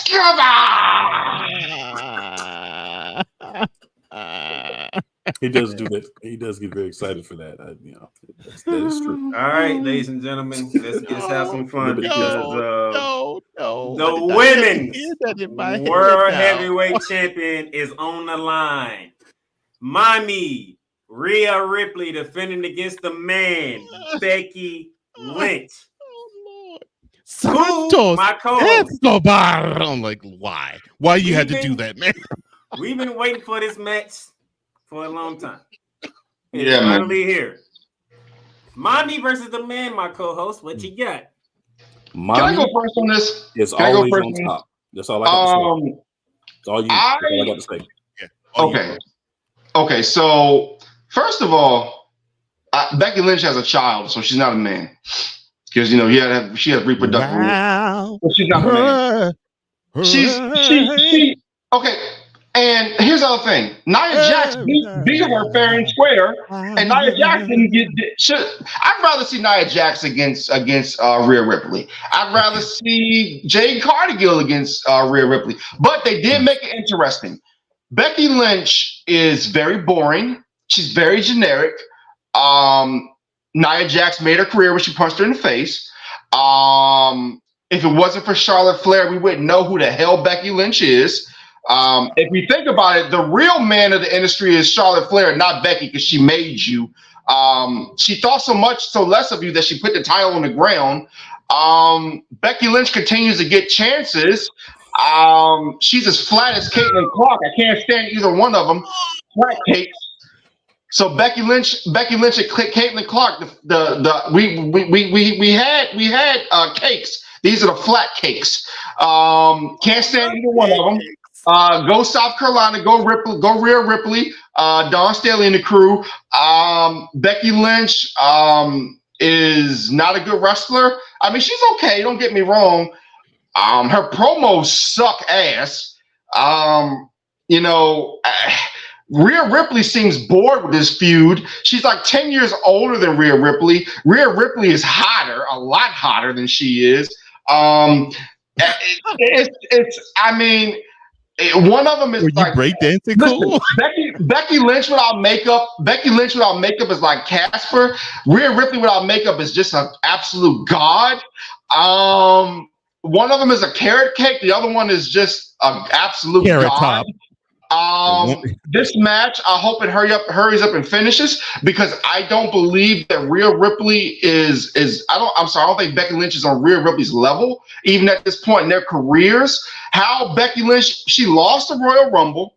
She somehow won Elimination Chamber, which everybody saw coming, which that's the thing. They saved her from Jade Cargill, because we know Jade would have whipped her little flat ass, but it's okay. Her and Charlotte ran Sasha Banks out the building because we're so afraid that Sasha's gonna take our spotlight, and they're gonna take our spotlight. And when Becky Lynch says about the women's division, I'm sorry. Let me go back. Okay. Ronda Rousey, I would rather watch her wrestle Kermit the Frog, and I can't stand Ronda Rousey to see Becky Lynch win the championship again. But anyway, I'm done. I'm the man. I'm Becky Lynch. No, chick, you got a baby at home. You ain't no man. That's right. You got it. That's right. You got a juice box woman. Shut up. Exactly. For those of you who don't know, that is 3 for Rhea Ripley already. All right. And that is those 3 gentlemen. I am in a conundrum. My man, you ain't in no doggone conundrum. I'm sorry. I'm sorry, Trouble Champ. My take on this is it's simple. The reason why this match is happening is because unfortunately WWE does think that Becky Lynch is on some sort of level, and Rhea has to ascend to that point and further. So this match is basically a Becky Lynch. I got to pass the torch tax. But I do agree with you though, sir. Yeah. One is an absolute beauty, and the other is Carrot Top in woman form. Hey Ryan McCarthy, what does Champ have against Irish Cream? Hey man, listen. I got a lot of Irish. Now it's like a white dude. Say I got a bunch of black friends. I got a bunch of Irish. I got a bunch of Irish friends. I know Irish people. Hey, hell, I use Irish soap. Okay, Irish Springs. But the thing is, hey, listen. You know my favorite wrestling song of all time is Sheamus' theme song. So I mess with Sheamus. But Becky Lynch, come on, bro. Like Becky, come on, bro. And look who her husband is. I mean, when it comes to she is the man. She runs him. But anyway. Thank you. But you stole my line because I was about to say the one thing that Becky is, though, is more entertaining than Seth Rollins. Yeah. And Ryan, the Tribal Champ also eats at Old Charlie's. Go ahead. I love Old Charlie's. Old Charlie's. So if y'all would indulge me and my co-host for a minute here, and with my conundrum. Yes, your conundrum. I play for you, Playmaker. When me cool preview the Royal Rumble, cool. Remind the audience, who did I pick to win the Royal Rumble? You picked Becky to win it? You picked Becky to win the Royal Rumble. dragging the table. I picked Becky to win the Royal Rumble. How'd you? I'm thinking that thing Hold was up, y'all. screaming Bailey. This is the perfect response to that. That man. Tell me he didn't just say that. Yeah, I know we saw Rhea have Rhea and Becky have chemistry about 2 weeks before the Royal Rumble match, but that match itself, then the build up to it, that was screaming Bailey. Look, all right. So I picked Becky to win the Royal Rumble. I was wrong. My call was right. He picked Bailey. Well, hold up. I just got booked. Hey, get they black asses back in here. Get they black asses back in here. Where my wallet at? I got booked. Mr. Rob Johnson, when I came on your show to preview Elimination Chamber, who did I pick to win the Elimination Chamber?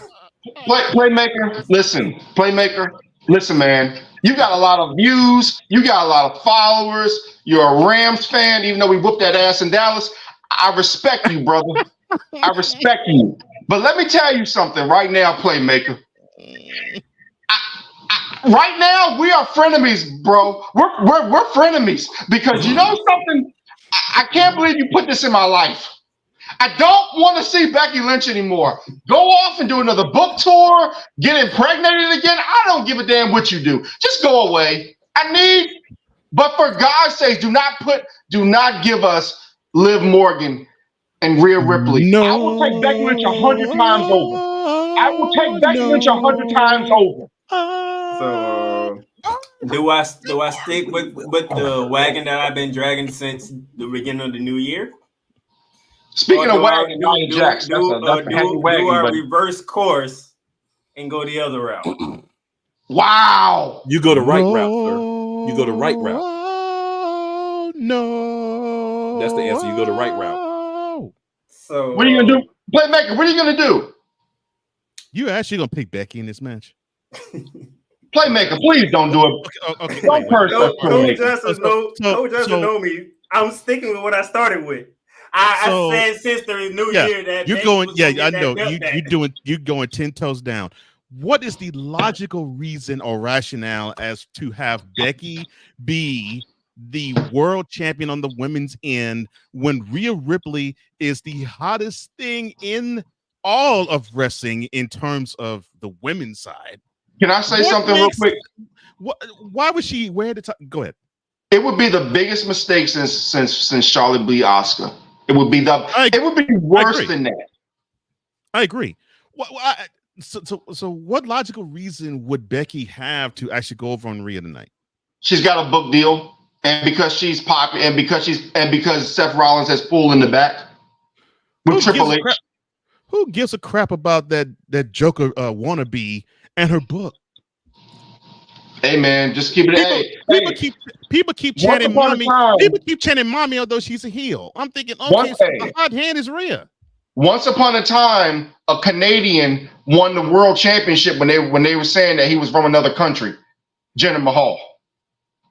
That's true, and they still claim he's from another country. But he's from Canada. He's from Canada. That is true. Exactly. Just like Yokozuna won't no Japanese man. He was Samoan. He was Samoan. but we have to believe that he was a Japanese sumo wrestler. Yes, correct. Yes, ladies I and do believe gentlemen, I am in the minority on that one. Just like we thought Kane. You know what? Just like we thought Kane was an abused child victim when he was a dentist. You know what? Playmaker, just for that, this is what I got to say to you. Isaac Jacob because of that pick. Why, man? This is what I got to say to Playmaker because of that pick. And if you're not done with that, Billy's got 2 words for you. I got 2 words for you. Please. Hey. But no, but seriously. I'm sticking with it. I've been on this bandwagon since January. I'm sticking with it. So why should Becky be the new women's world champion, though? Yeah, I want to know the Playmaker. Come on, Playmaker. Let me put it like this. You know what? We're gonna give him the full screen. Let him talk. We're gonna give him the full screen. There you go. Full screen. Yeah. So there are times in certain superstars where they'll win title, they'll lose it, they'll go away for a while, and that cycle comes back around. That's Becky Lynch. She hasn't had a title since what? 2 SummerSlams ago? No. No. She remember she had NXT She had that title. title since 2 WrestleManias ago. You remember she for some reason took the NXT title off the Barbie doll for some reason. But of Raw and SmackDown, she hasn't had a Raw SmackDown title in 2 WrestleManias. But yes, but the proper champ is correct. She was the NXT champion in the fall, which was another stupid thing.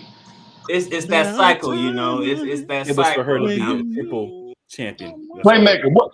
What cycle? She's a man. She's a man. What cycle?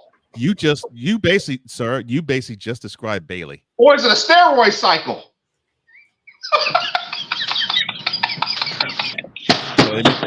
Playmaker, you have just described Bayley. That's the reason I have. Oh God. It's just one of those, you know. Rhea has been dominant, ran through everybody, and quite honestly, the three of y'all should be white. Rhea should actually run through Becky Lynch. But why do you put Becky Lynch on WrestleMania to get ran through? They're not gonna do that. But Playmaker, she should never have been there in the first place. Like, look, we never got Rhea Ripley against Bianca Belair. We never got that match. Like, I don't understand, man. Or you know, you look at the rest of the card. What's the young lady's name? She's from Mexico. She's from Texas. The real tall. She's the tall girl. Raquel Rodriguez. Raquel Rodriguez is a badass. How was she not ever in the picture? She is a badass, man. Well, she has a medical condition. That's why she has a medical condition. That's why she's not in. Hey, but you want to be completely honest with you? The last comment that's on here, that's the real reason. That was my original pick. That last comment. In the month of January. It was going to be Charlotte. But Charlotte got injured. Yeah, but Playmaker. Here is my fear. Here is my deep, dark fear. My fear is that Rhea Ripley wins this match and out comes her next challenger, Alexa Bliss. Because I don't believe in her generic ass either. Called Alexa generic. The only reason people like her is because they have this ultra weird fetish. No. This is the reason why people love her. People love Alexa Bliss because you got 18 to 35-year-olds that will take out their magic stick and stroke it to her. That's why Alexa Bliss is loved. Man, she's more generic than Caitlin Clark. But the thing is, except Caitlin Clark actually has talent. Caitlin actually has talent. But the thing is, wrestling fans, male wrestling fans, they love generic blonde 20-something to 30-something white women. And we got a salute for the that is why Alexa Bliss gets the shine she does. You got many men that whip out the magic stick and they'll start to stroking. That's what they'll be doing. They be stroking. If you actually think about it and look at WWE, they be stroking too. There's gonna be one of the 4 horsewomen in a title match at WrestleMania. So Playmaker, and in your opinion, brother, seriously, in your opinion, what are the benefits going into Raw on Monday night of Becky Lynch holding that title? Honestly, honestly, what are the benefits? Baby Ox, you ain't lied about that, bro. Seriously, what are the true benefits? Because I can see it now. I can see it. Hey, Playmaker, seriously, bro. Hey, cool, I can see it now. I'm Becky Lynch, and I am your World Heavyweight Champion. I overcame, I persevered, and I am here standing in front of you on the Raw after WrestleMania, and I am your champion, and I am here to be your fighting champion because I'm Becky Lynch, and I'm the man. Oh, shut up.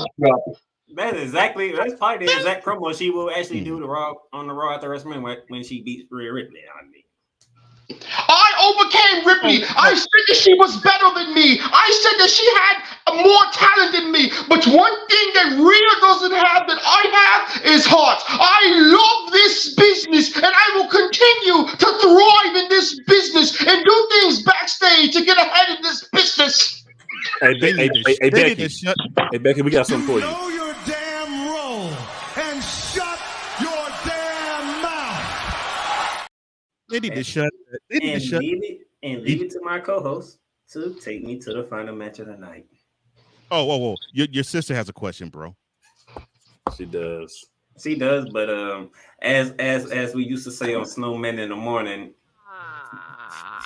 find a lot. Find a lot. What's up, Yolanda? Again, follow your man Rob Johnson. Follow your man Rob Johnson. Hey, I want to shout out my man Baby Ox. Baby Ox is my homie from high school. Do know what we're talking about? A long time. Do know what we're talking cool. about? I got one thing to say about that. Slam the jam. Let the boys be boys. Slam. I mean, found a lot. I just feel like it's that time for baby. And now New York and Philly, stand up, baby. Stand up, Jersey. And now I gotta listen to Onyx thanks to you, bro. Oh, you talking about? Oh, I ain't hating on it. I ain't hating on it.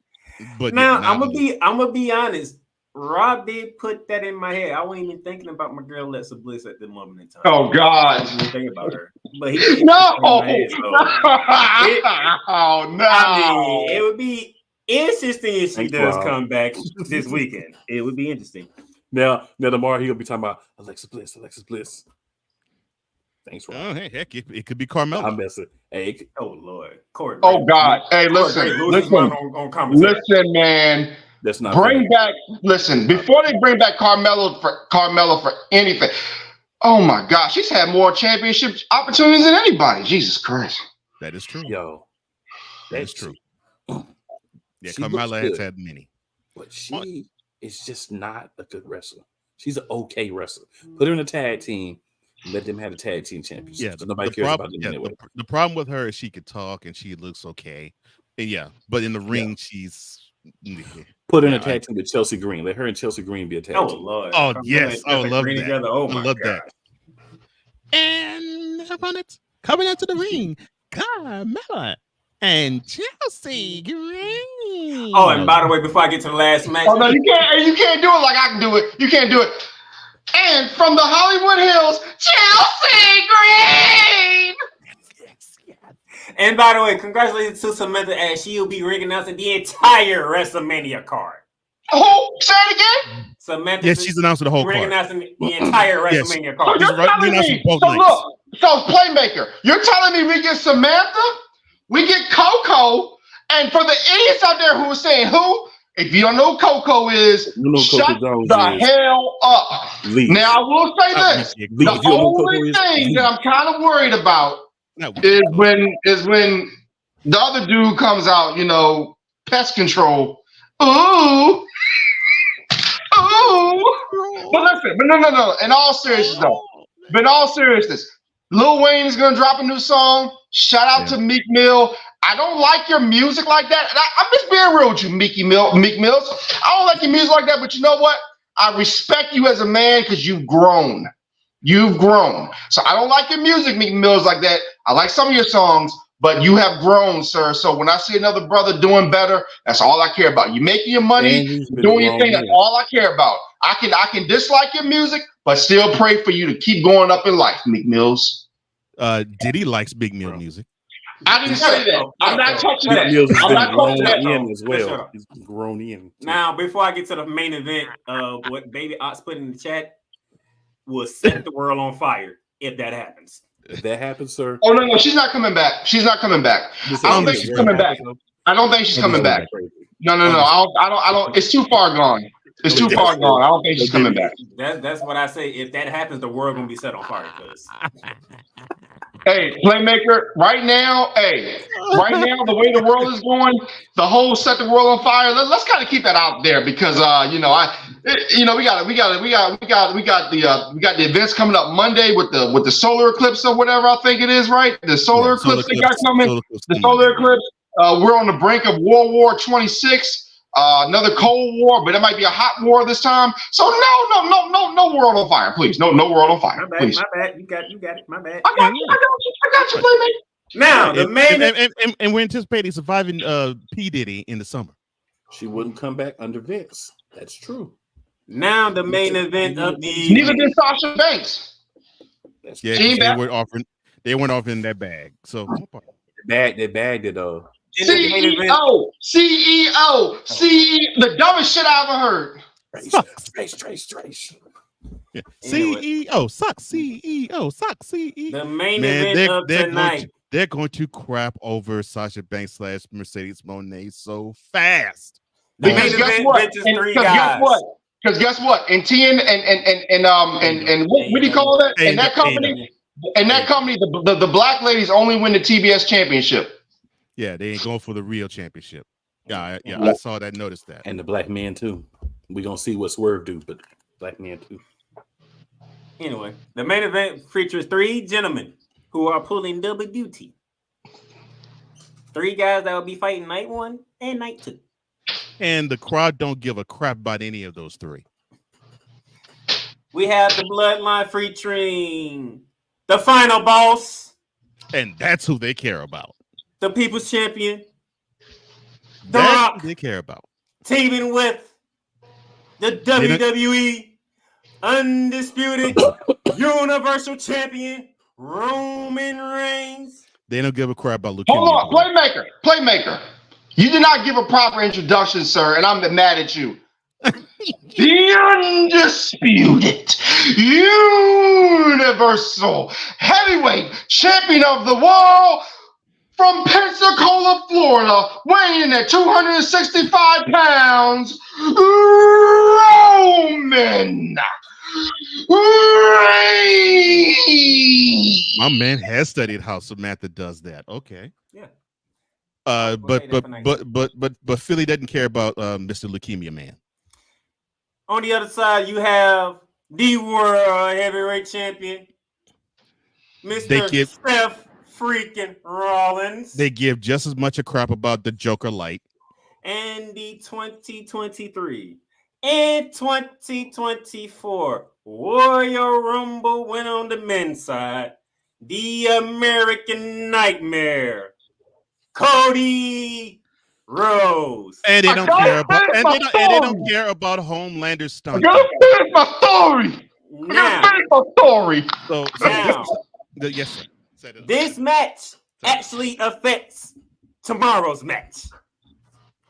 If Cody Rhodes and Seth Rollins win, it is a 1-on-1 match in the main event of WrestleMania. However, if the Bloodline wins tonight, then tomorrow's main event match will become Bloodline rules. So as the guy who is the tribal champion, who is a member of the Bloodline, Mr. Rob Johnson, do we get Bloodline rules tomorrow, or do we get a straight up 1-on-1? You get a 1-on-1 because Cody's gonna pin Roman tonight. And it's gonna give everybody hope. It's gonna be 1-on-1. But here's the caveat. Seth Rollins is gonna get cashed in on. And I got 2 scenarios. And then Seth Rollins is gonna end up turning on Cody. Or what I would like to see, ladies and gentlemen, tonight, I'd like to see Damian Priest come in and cash in while both champions are in the ring. So we get a WWE Universal and World Heavyweight Championship match on night 1. That sets up a possible 3 or 4-way tomorrow night on Sunday night. I'm thinking big here, guys. I think something crazy is about to happen tonight. And I think that tomorrow night's match is either Cody versus Roman 1-on-1, or we have on the line the Universal title and the World Heavyweight Championship on the line, and maybe a 3 or 4-way. And that's why Drew McIntyre has been screaming, stay out of this situation, because he knows what's about to happen. Cole Johnson. Okay. Bloodline rules or 1-on-1? Well, it would be Bloodline rules, because if Cody pins Roman tonight, it will be, and I've understood, sir, you're a Cowboys fan. It would be like Dak Prescott scores a game-winning touchdown in Lincoln Financial Field. No, sir, we don't need to see that. No. Rock pins. It won't matter because he'll choke in January, so it doesn't matter. I love that. It's the truth. It's the truth, man. But I'm being phony here. I know, but to me, if Cody goes over on Roman, that would basically be like a lead balloon in that situation. That dude will be booed just like Roman was booed in the Royal Rumble 9 years ago, or city. 8 years ago. Same city. I think it'll be that. So Rock and Roman wins, but I think Rock pins Cody, because I fully believe that SummerSlam, the main event, is actually going to be Cody Rhodes defending his WWE Championship against The Rock. So we need to have a match that sets it up. Tonight's match will do that.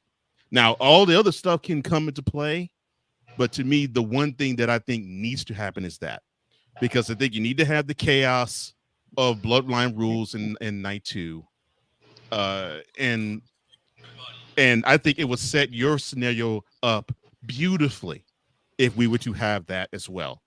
But I think it would be Bloodline rules for the main event tomorrow night because The Rock pins Cody. Does Damian Priest cash in? Yes or no? Does he cash in this weekend? Mm-hmm.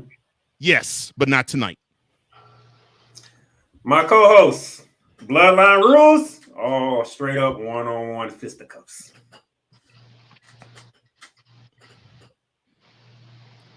And I want him to cash in, by the way. But there's 2 specific things to remember. Number 1, the story will finish. So if the story is going to finish, how do you make it make the most sense? How do you make the biggest impact for it?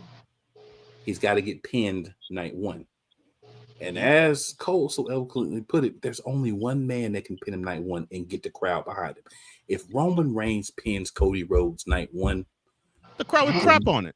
The Roman Reigns marks, that little group would be stroking their magic sticks all night. Mm-hmm. But everybody else would be like, boo, blah. Well, it was up. Mm-hmm. The only reason this match is here is to satiate Dwayne Johnson, 100, the TKO man who has to go out there and pin Cody because Cody took the championship match from him on night 2.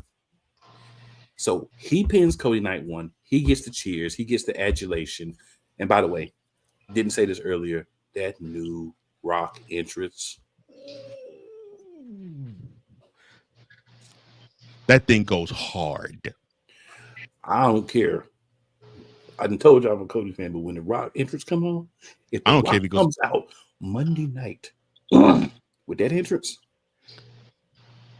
I'm gonna be in the crowd yelling "Rocky, Rocky, Rocky." No matter what happens. I don't give 2 craps if Rock turns face again. He needs to keep that theme.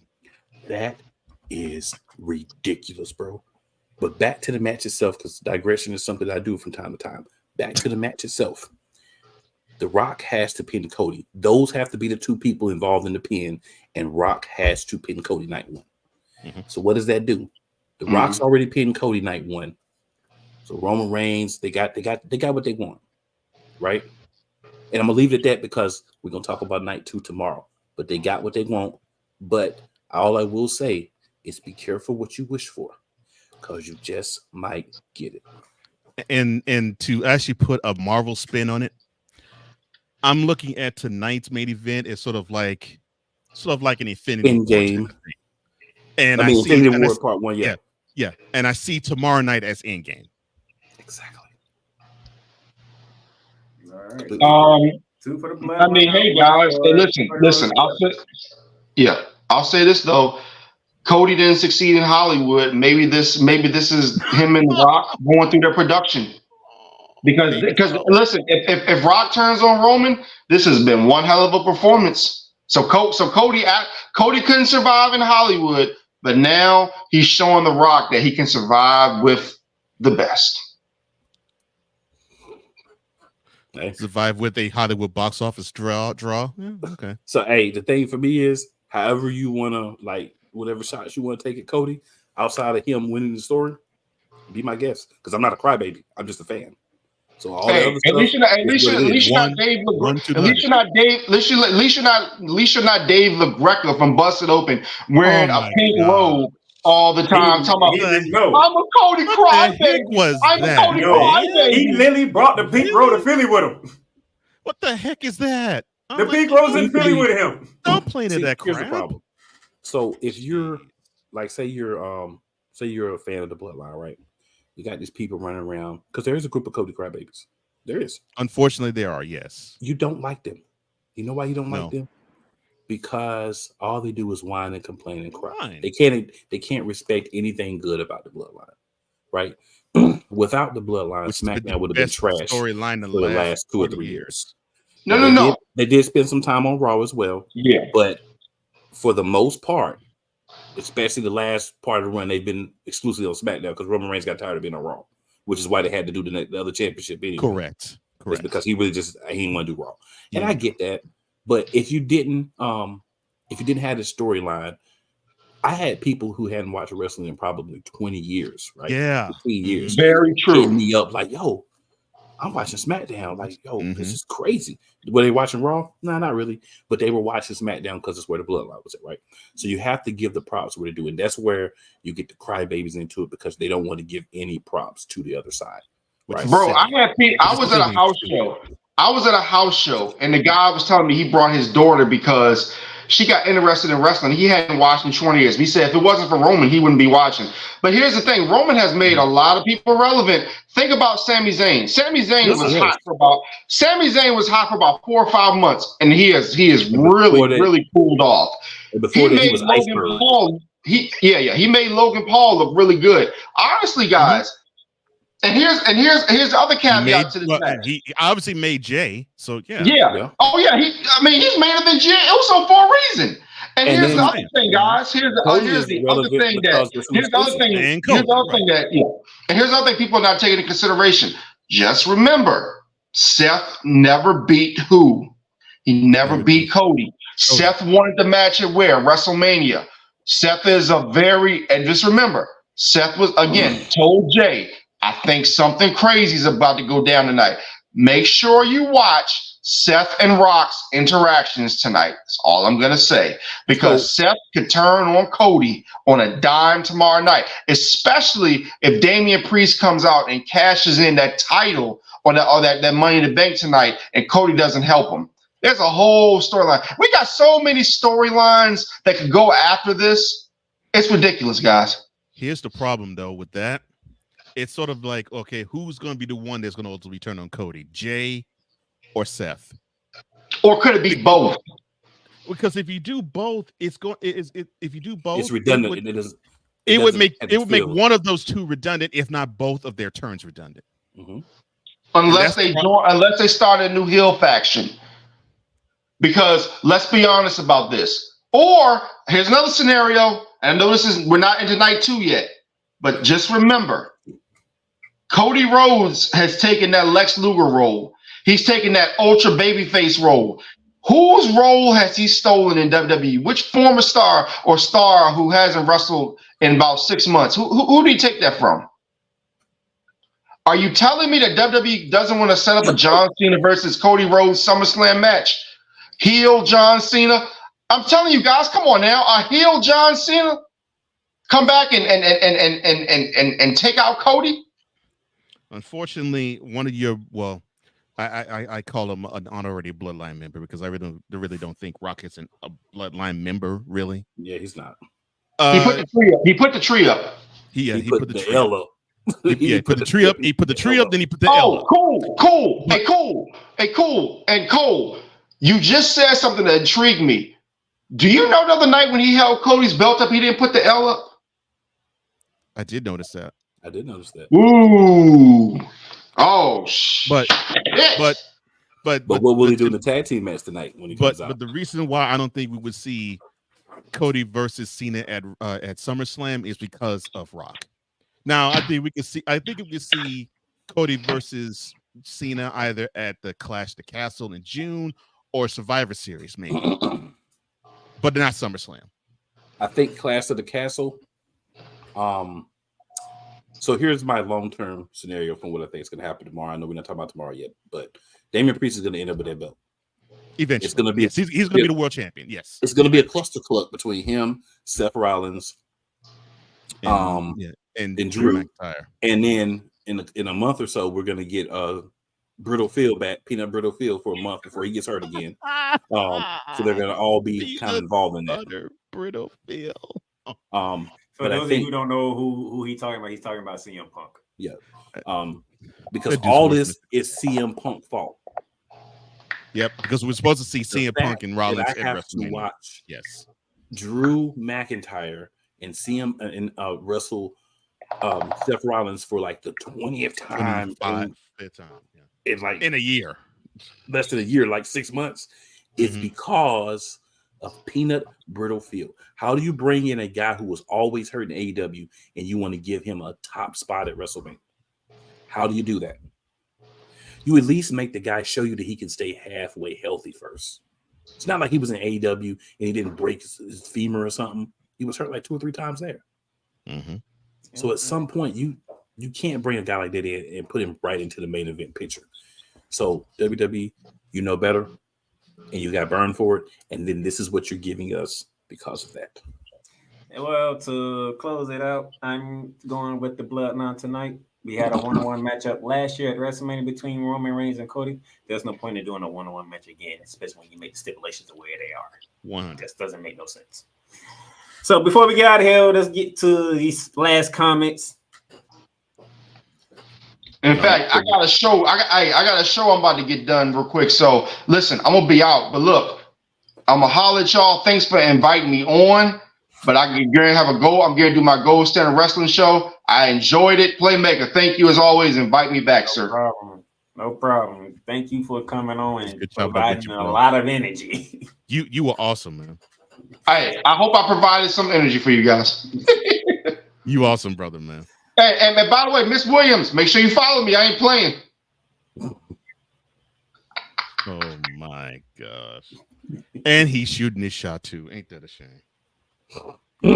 All right, so Ryan says, will they announce the location for next year's Mania tonight? If they do, I reckon it'll be in Vegas at Allegiant Stadium. That would make a lot of sense. That's what I've been hearing rumors though it actually might be Minneapolis too. But I think it should be Vegas. Wherever it is, I'll be there. Jordan says, what's y'all WrestleMania meal plans for tonight?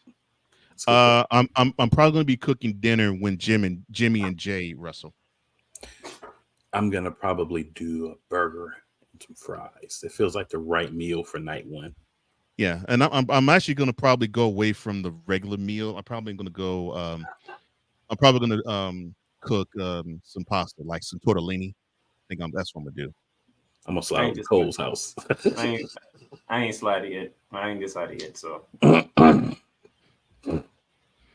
fair enough. So then Miss Yolanda says, my son started back watching because of the Bloodline. Yeah, a lot of people did. Yeah, and I'll even say those of our persuasion started to watch in droves because how Roman was carrying the Bloodline.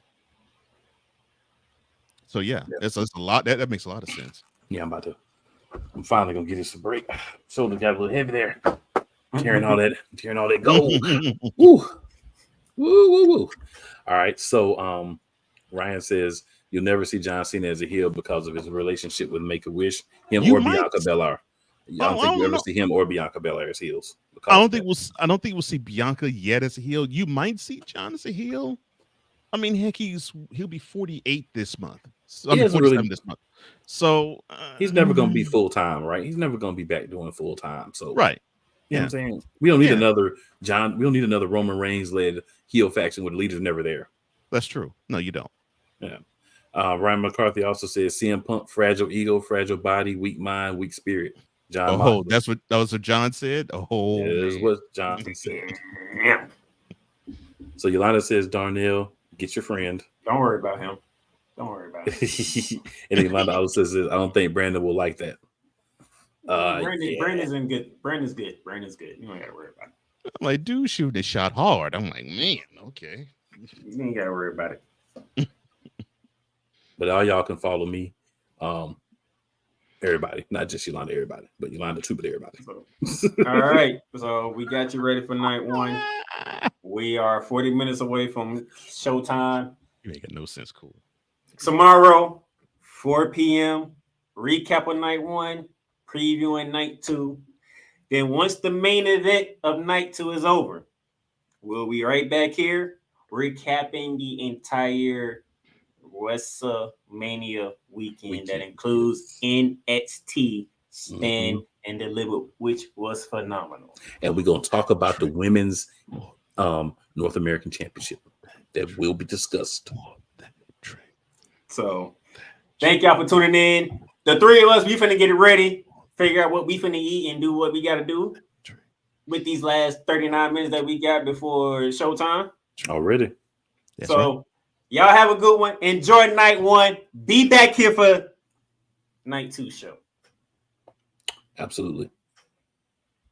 And we out. But before we go, make sure you tell 2 of your friends and 4 of your enemies. Because just because they don't like you doesn't mean they won't like us. And it's never where you start. It's always where you finish. Got to make sure I slide those 2 things in just because I can't help myself. And we out. See ya.